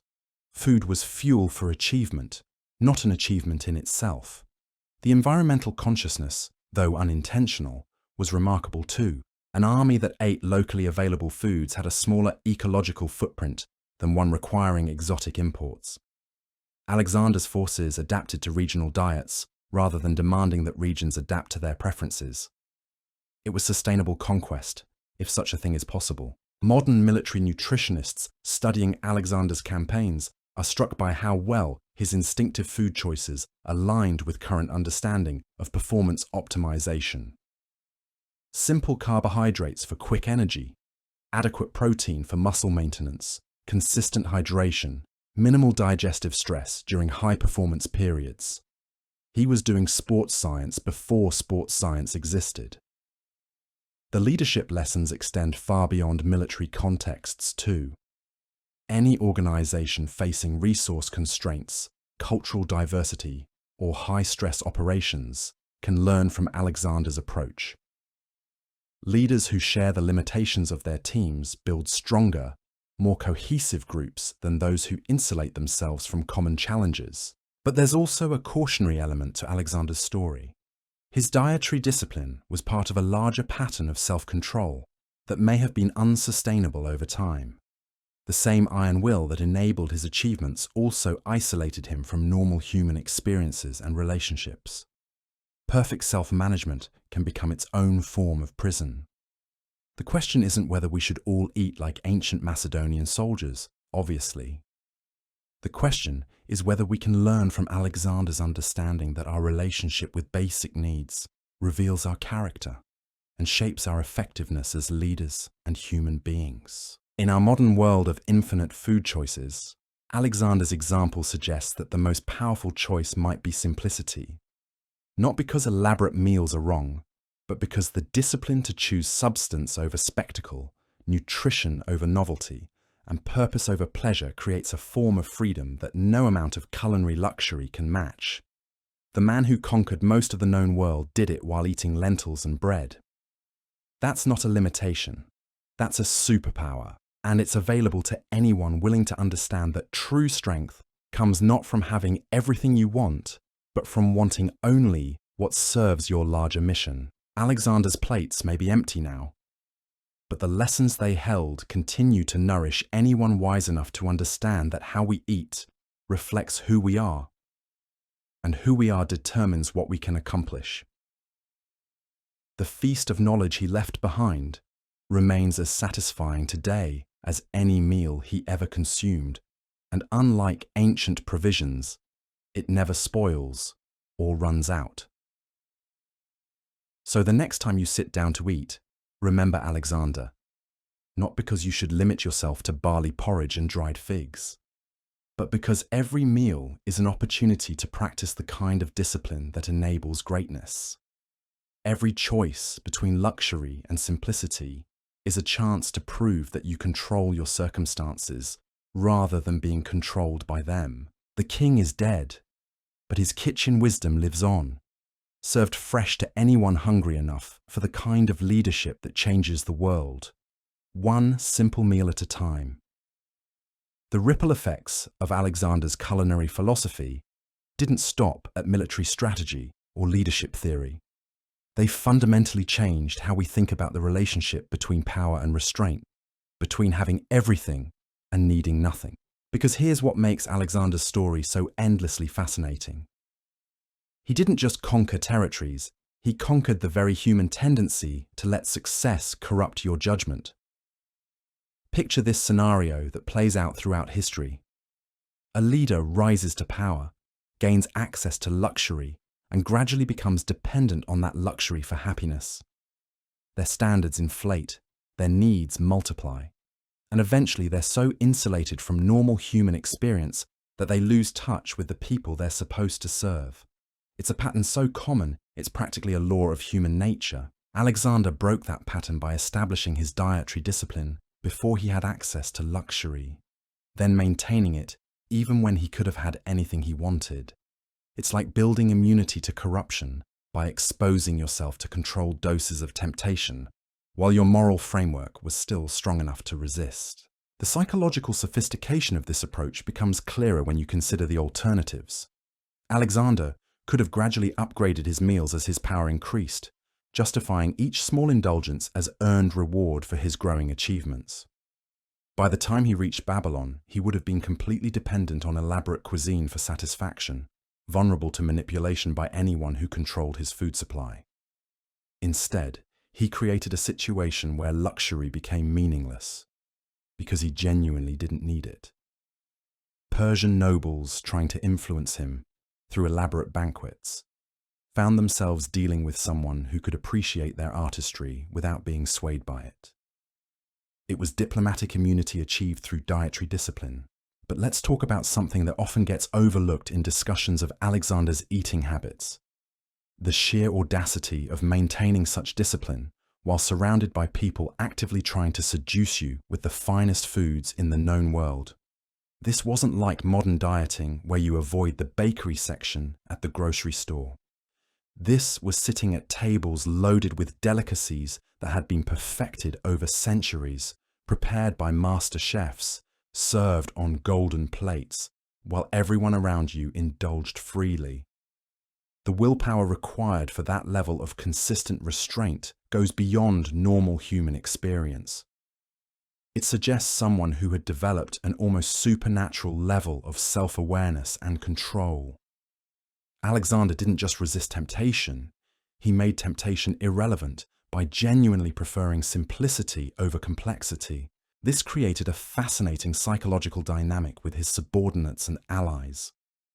People kept trying to impress him with increasingly elaborate offerings, not understanding that impressive Alexander required demonstrating competence rather than providing luxury.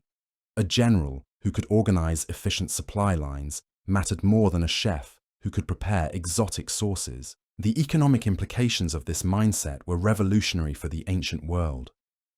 Most empires were built on the extraction of wealth from conquered territories to fund the lifestyle of ruling elites. Alexander's empire operated on different principles entirely. Resources that could have been spent on royal kitchens went toward infrastructure, military equipment, and administrative systems that benefited everyone. It was almost like accidental socialism, where the leader's personal restraint created more resources for collective benefit. Alexander's simple meals meant his armies were better equipped, his cities better provisioned, and his subjects less heavily taxed to support royal excess. The cultural fusion aspects become even more impressive when viewed through this lens. Alexander wasn't just tolerating different food traditions, he was creating space for them to coexist by refusing to privilege any single approach, including his own Macedonian heritage.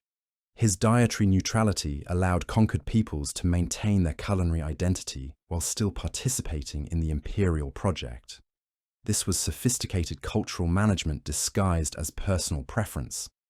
By not imposing his food culture on others, while also not adopting theirs wholesale, Alexander created a model for integration that preserved diversity while maintaining unity. It was multiculturalism through menu choices. The health implications were equally forward-thinking, though probably unintentional. Alexander's consistent eating patterns, emphasis on simple ingredients, and moderate alcohol consumption created a lifestyle that modern nutritionists would recognize as optimized for longevity and performance. He was practicing functional medicine before the concept existed. His approach to hydration deserves special recognition here. In an age where water safety was uncertain and alcohol was often the safer choice, Alexander's careful management of wine consumption was literally life-saving health policy. Too little alcohol and you risked waterborne illness. Too much and you compromised decision-making capacity. His solution of consistent, moderate dilution was medically brilliant. But perhaps the most remarkable aspect of Alexander's food legacy is how it anticipated modern understanding of addiction and dependency. He seemed to grasp intuitively that the human brain can become addicted to anything that provides pleasure, including elaborate food experiences. By maintaining simple tastes, he was essentially preventing his brain from developing neural pathways that would make luxury necessary for satisfaction. This wasn't just about food. It was about understanding how pleasure-seeking behavior could compromise long-term effectiveness. Alexander applied this same principle to other areas of his life, maintaining simple sleeping arrangements, basic clothing, and minimal personal possessions, even when he could have afforded anything.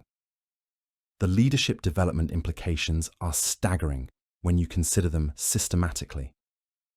Alexander was essentially using dietary discipline as a form of character training, strengthening his willpower through daily practice with low-stakes decisions so it would be available for high-stakes situations. Every time he chose bread over pastry, water over wine, simplicity over complexity, he was building the mental muscles he'd need for strategic thinking under pressure. It was leadership boot camp disguised as meal planning. Modern neuroscience supports this approach too. Research shows that self-control operates like a muscle that can be strengthened through practice.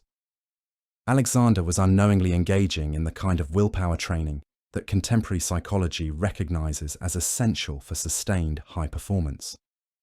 The military applications went far beyond just building personal discipline. Alexander's eating habits created a command structure where orders flowed from someone who had demonstrated superior self-management in every area of life. When he told soldiers to march another 20 miles or hold their position against overwhelming odds, they knew the command came from someone who held himself to even higher standards. This created a form of moral authority that transcended formal military hierarchy.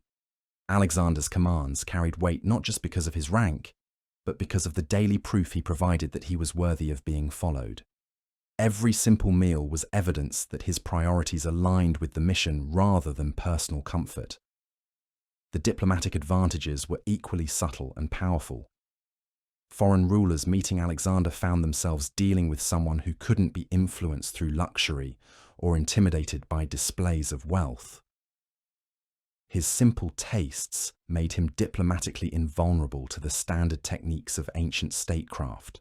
When Persian nobles tried to demonstrate their power through elaborate banquets, Alexander's restrained response sent a clear message.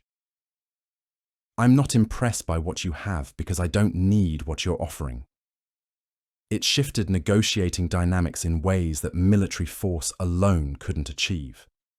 But there's a darker dimension to this story that's worth acknowledging.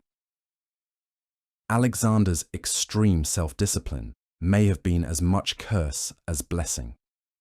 The same iron control that enabled his achievements also isolated him from normal human experiences and relationships. Perfect self-management can become its own form of prison, cutting you off from the spontaneous pleasures that make life worth living. The psychological toll of maintaining such discipline for decades while carrying the pressure of ruling an empire was probably enormous. Alexander's occasional drinking episodes might have been less character failures and more necessary releases of accumulated pressure. Even the strongest dam needs spillways to prevent catastrophic failure.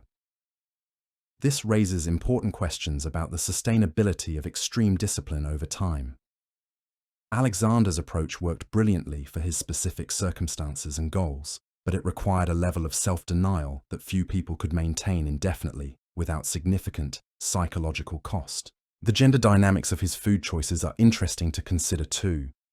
In ancient Mediterranean cultures, elaborate food preparation and consumption were often associated with feminine domestic spheres, while simple, functional eating aligned with masculine military values. Alexander's dietary choices reinforced his identity as a warrior king rather than a palace-bound ruler. But this also meant he was somewhat cut off from food-related cultural expressions that might have provided different forms of pleasure and social connection. His relationship with cuisine was fundamentally utilitarian rather than experiential, which may have limited his understanding of how food functions in normal social relationships. The environmental consciousness embedded in his approach, while unintentional, was remarkably progressive. An army that ate locally sourced, simply prepared foods had a much smaller ecological footprint than one requiring exotic imports and elaborate preparation facilities. Alexander's forces adapted to regional food systems rather than imposing their dietary preferences on conquered territories. This created a more sustainable model for imperial expansion than the typical approach of extracting resources from periphery regions to support luxury consumption at the center. Alexander's empire operated more like a network of interconnected communities than a traditional extraction-based colonial system. The technological implications are fascinating too. Alexander's preference for simple foods meant his armies weren't dependent on complex food preservation or preparation technologies. This made his forces more mobile, adaptable, and resilient than opponents who required elaborate logistical support systems. In modern military terms, Alexander's approach created a lighter logistical footprint that enabled rapid deployment and sustained operations in difficult terrain. His dietary philosophy was essentially a force multiplier that gave his armies strategic advantages that went far beyond individual nutrition. The educational aspects of his food choices created ripple effects throughout his empire. Officers and administrators who served under Alexander learned to associate leadership with restraint, competence with simplicity, and authority with shared sacrifice. These lessons spread throughout the Hellenistic world and influenced leadership culture for generations. But perhaps most importantly, Alexander's approach to food demonstrated that true power comes from internal discipline rather than external circumstances. He proved that you could rule the world while eating peasant food, that conquest didn't require being conquered by luxury, and that the strongest leaders were those who needed the least to function effectively. This lesson remains as relevant today as it was 23 centuries ago. In our modern world of infinite choices and constant temptation, Alexander's example suggests that the path to sustained effectiveness runs through disciplined simplicity rather than indulgent complexity. The man who owned most of Asia ate lentils by choice, not necessity. That's not deprivation. That's freedom. And it's available to anyone wise enough to understand that what you don't need can't control you, and what can't control you can't stop you from achieving whatever you set your mind to accomplish. Alexander's final years in Babylon weren't just about managing an empire that stretched from Macedonia to India. They were about navigating the most complex dining scene in the ancient world while maintaining the same disciplined approach to food that had carried him across 3 continents. But something was different now. Something that even his legendary self-control couldn't entirely mask. Babylon represented the ultimate test of everything Alexander had learned about food, power, and identity. This wasn't just another conquered city with interesting local cuisine. This was the beating heart of ancient civilization, a place where cooking had been elevated to an art form that made Persian banquets look like military field exercises. The Babylonians didn't just prepare meals. They orchestrated elaborate culinary ceremonies that could last for days and required astronomical calculations to time properly. The scale was overwhelming, even by Alexander's standards. We're talking about banquets that were essentially religious rituals, where every course was aligned with celestial movements and designed to honor specific deities, while demonstrating the host's connection to cosmic forces. It was dinner as performance art meets theological statement, meets political theatre, all served on dishes that probably cost more than most kingdoms' annual budgets. Walking into this environment after years of disciplined eating must have felt like entering another dimension entirely. Here were people who considered it normal to spend weeks planning a single sauce, who employed teams of specialists just to arrange fruit in patterns that matched star configurations, who treated meal preparation like others treated temple construction. And there was Alexander, master of barley bread and philosophical restraint, trying to navigate this gastronomic universe while maintaining his essential identity. The cultural shock must have been extraordinary. These weren't just elaborate meals.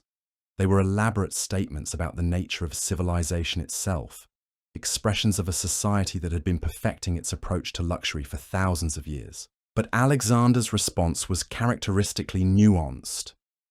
He participated appropriately in the ceremonial aspects, showed genuine appreciation for the artistry involved, and even incorporated some Babylonian elements into his regular meals. Rose water appeared occasionally, certain spices found their way into his bread, and he developed an appreciation for some of the more subtle preparation techniques, yet he never lost sight of his core principles. Even surrounded by the most sophisticated cuisine in the ancient world, he still returned to his simple preferences when the diplomatic requirements were satisfied. It was cultural appreciation without cultural capitulation, engagement without absorption. The psychological pressure of maintaining this balance was probably enormous. Imagine being constantly surrounded by foods designed to overwhelm your senses, prepared by people who had spent their entire lives perfecting techniques that your Macedonian upbringing had never even imagined. The temptation wasn't just about indulgence, it was about joining a completely different understanding of what life could offer. But Alexander had learned something crucial during his years of conquest. Luxury was seductive, precisely because it promised to solve problems it actually created. The more elaborate your needs became, the more vulnerable you were to anyone who could threaten those needs. A king who required perfect meals to be happy was a king with exploitable weaknesses. The Babylonian nobility, watching Alexander navigate their culinary traditions, must have been fascinated studies in diplomatic confusion. Here was their new ruler, clearly capable of understanding and appreciating their sophisticated food culture, but choosing restraint. Was this some kind of philosophical statement? A display of superior willpower? Or just a Macedonian being stubbornly Macedonian? What they were witnessing was something far more complex. Alexander was demonstrating that true power came from the ability to appreciate excellence without becoming dependent on it. He could sit at the most elaborate dinner table in the ancient world and still choose bread and water if that's what effective leadership required. The contrast with other rulers throughout history is striking. Most leaders who achieved Alexander's level of success gradually became prisoners of their own luxury, requiring increasingly elaborate accommodations to maintain satisfaction. Alexander achieved the opposite.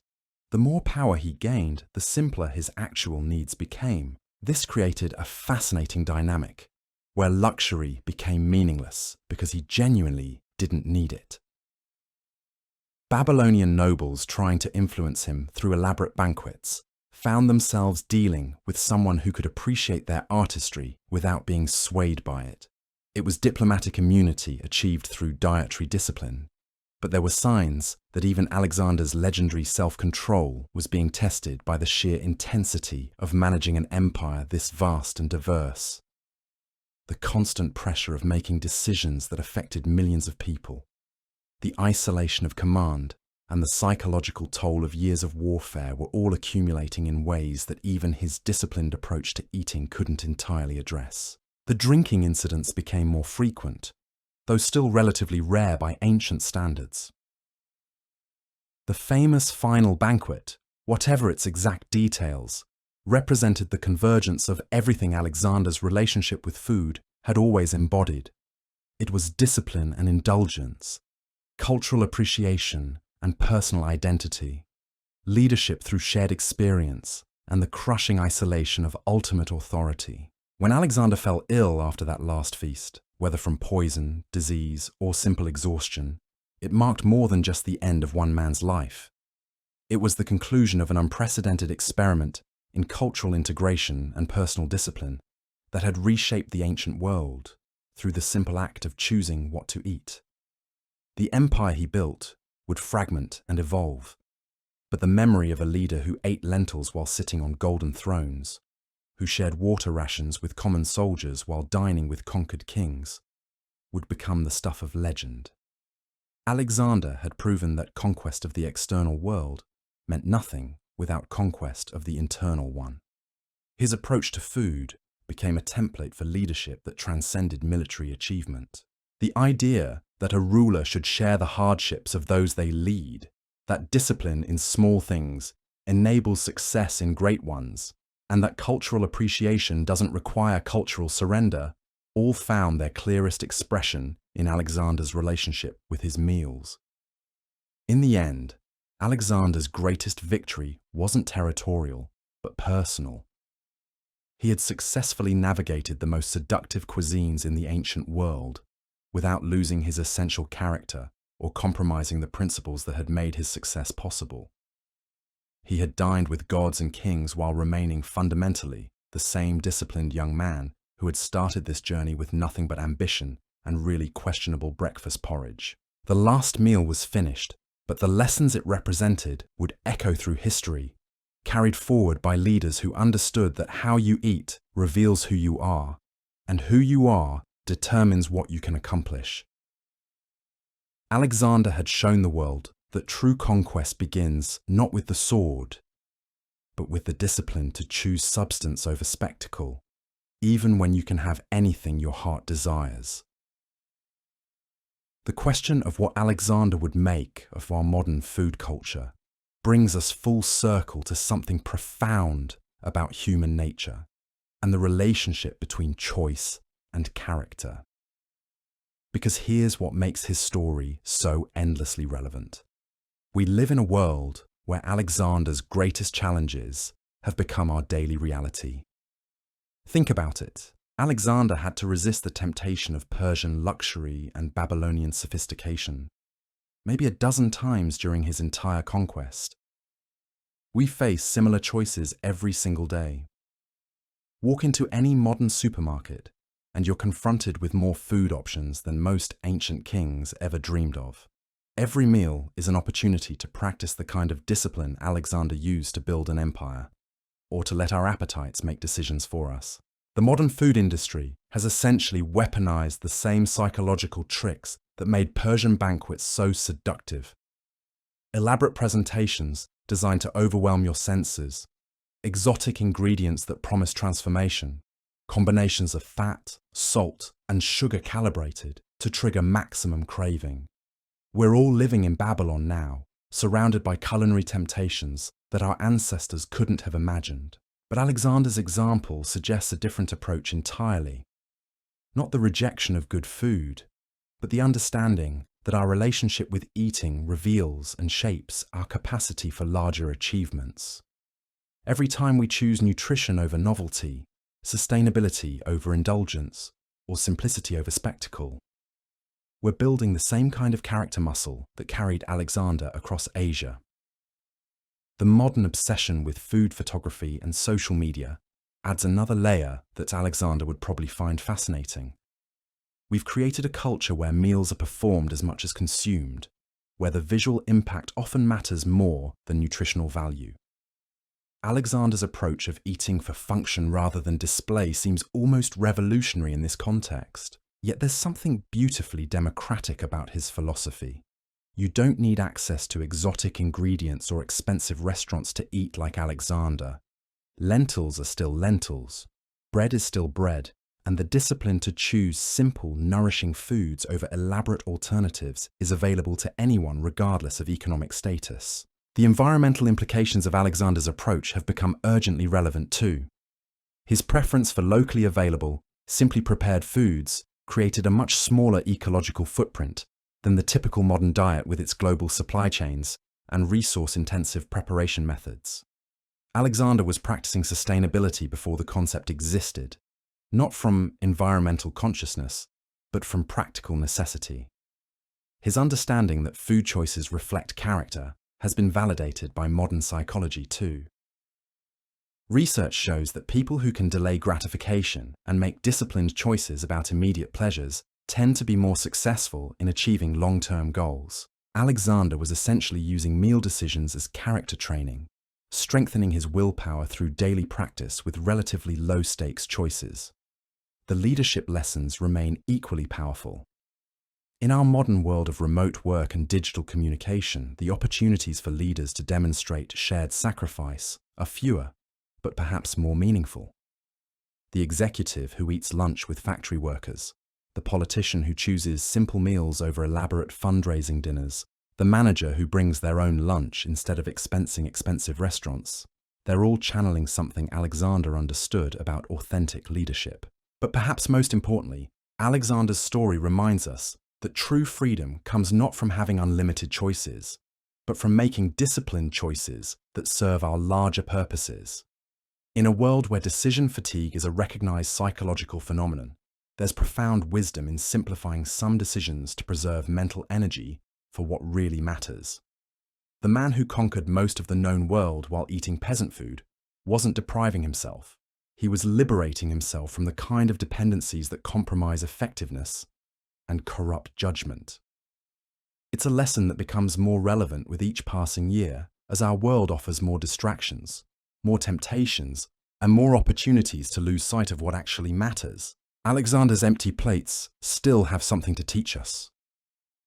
Not because we should all start eating lentils and stale bread, but because understanding the relationship between discipline and achievement between character and consumption, between who we are and what we choose to put in our bodies, remains one of the most practical forms of wisdom available to anyone seeking to accomplish something meaningful with their life. The feast of knowledge he left behind continues to nourish anyone hungry for the kind of leadership that changes the world, one simple, disciplined choice at a time. And unlike ancient provisions, this wisdom never spoils, never runs short, and remains as fresh and relevant today as it was over 2,000 years ago, when a young Macedonian king decided that conquering his appetites was the first step toward conquering everything else. The real tragedy isn't that Alexander died young or that his empire crumbled. The tragedy is that somewhere along the way, we forgot the most powerful lesson his dinner table ever taught us.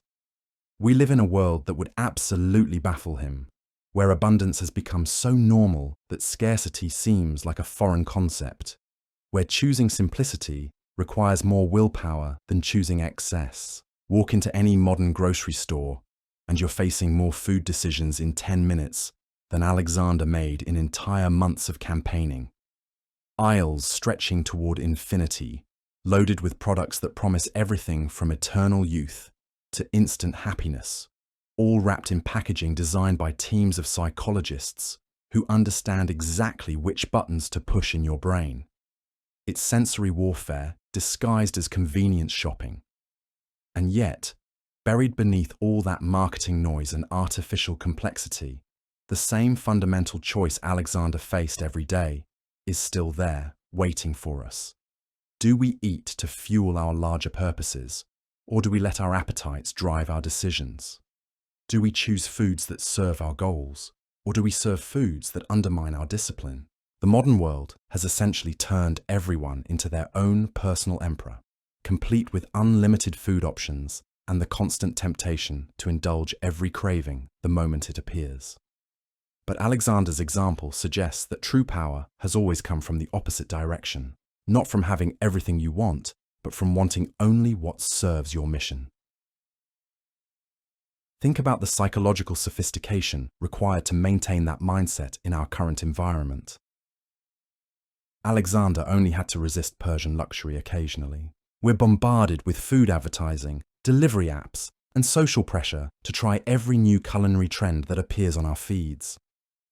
We've created a culture where dietary restraint is almost seen as antisocial, where turning down elaborate meals can be interpreted as judgment or superiority. But here's what Alexander understood that we're still learning. The relationship between what you eat and what you accomplish isn't just about nutrition or health. It's about the daily practice of choosing long-term effectiveness over short-term pleasure, about proving to yourself through small decisions that you can be trusted with larger responsibilities. Every time you choose the simple salad over the elaborate entree, every time you pack a basic lunch instead of ordering whatever sounds most appealing, every time you drink water instead of reaching for something designed to trigger your reward system, you're building the same kind of character muscle that enabled Alexander to make the hard choices that shaped history. The environmental angle has become impossible to ignore too. Alexander's approach of eating locally available, simply prepared foods wasn't motivated by ecological consciousness, but it created exactly the kind of sustainable relationship with food that our planet desperately needs now. His armies adapted to regional food systems instead of demanding that those systems adapt to their preferences. Imagine if modern society operated on those principles. But perhaps the most profound lesson from Alexander's dining table is about the relationship between leadership and sacrifice. In our current culture, success is often measured by your ability to access increasingly elaborate experiences. The fancier your meals, the more exclusive your restaurants, the more exotic your ingredients, the more successful you must be, right?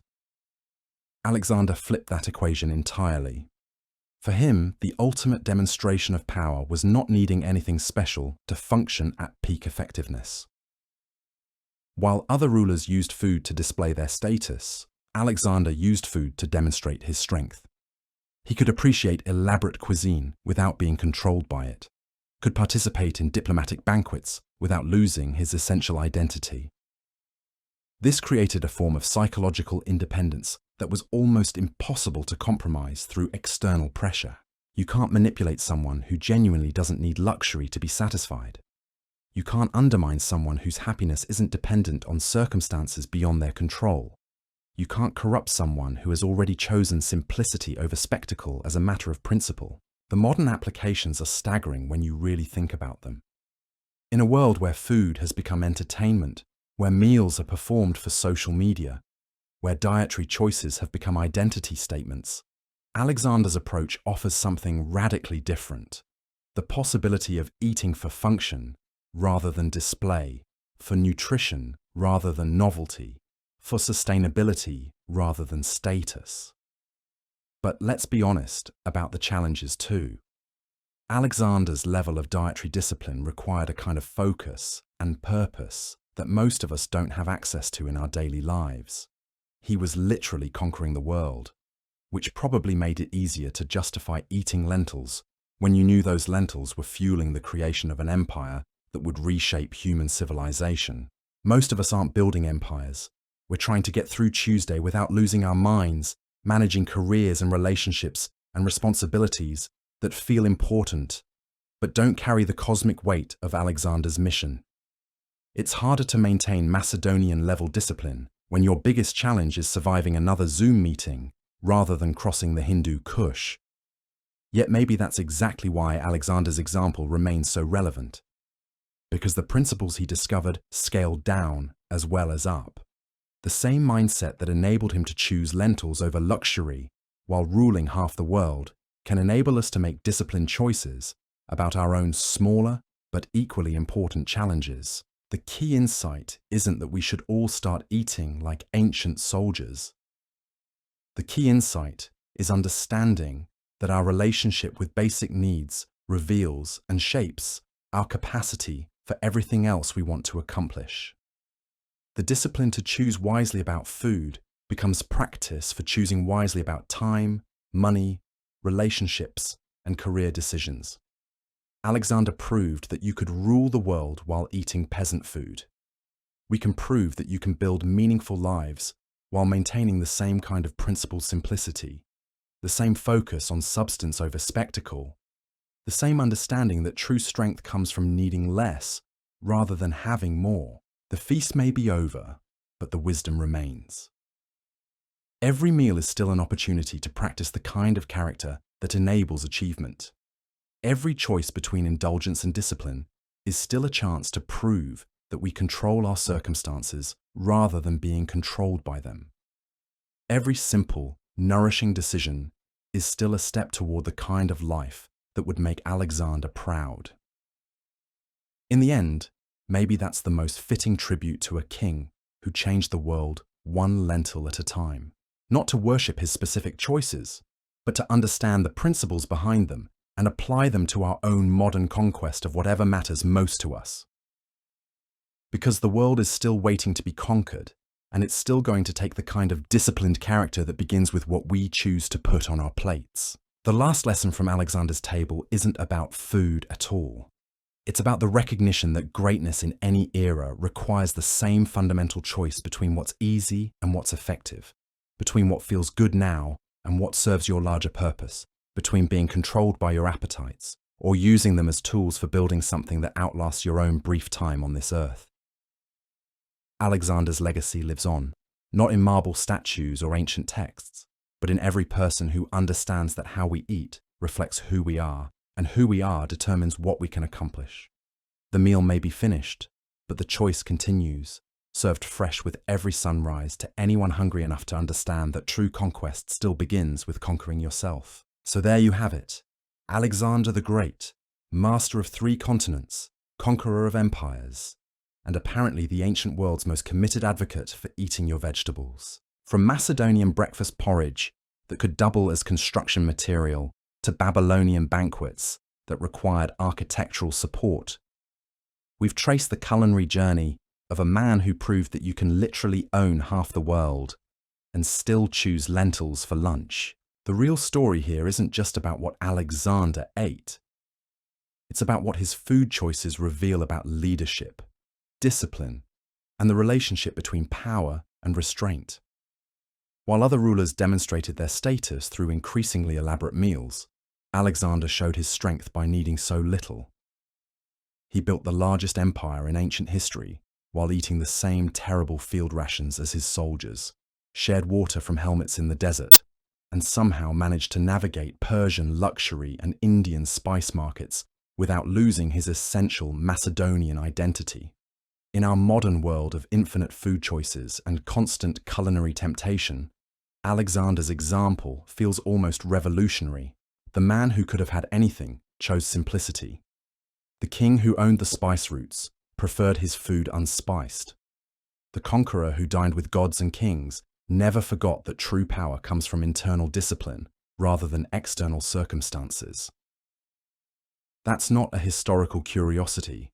That's a masterclass in character that remains as relevant today as it was over 2,000 years ago.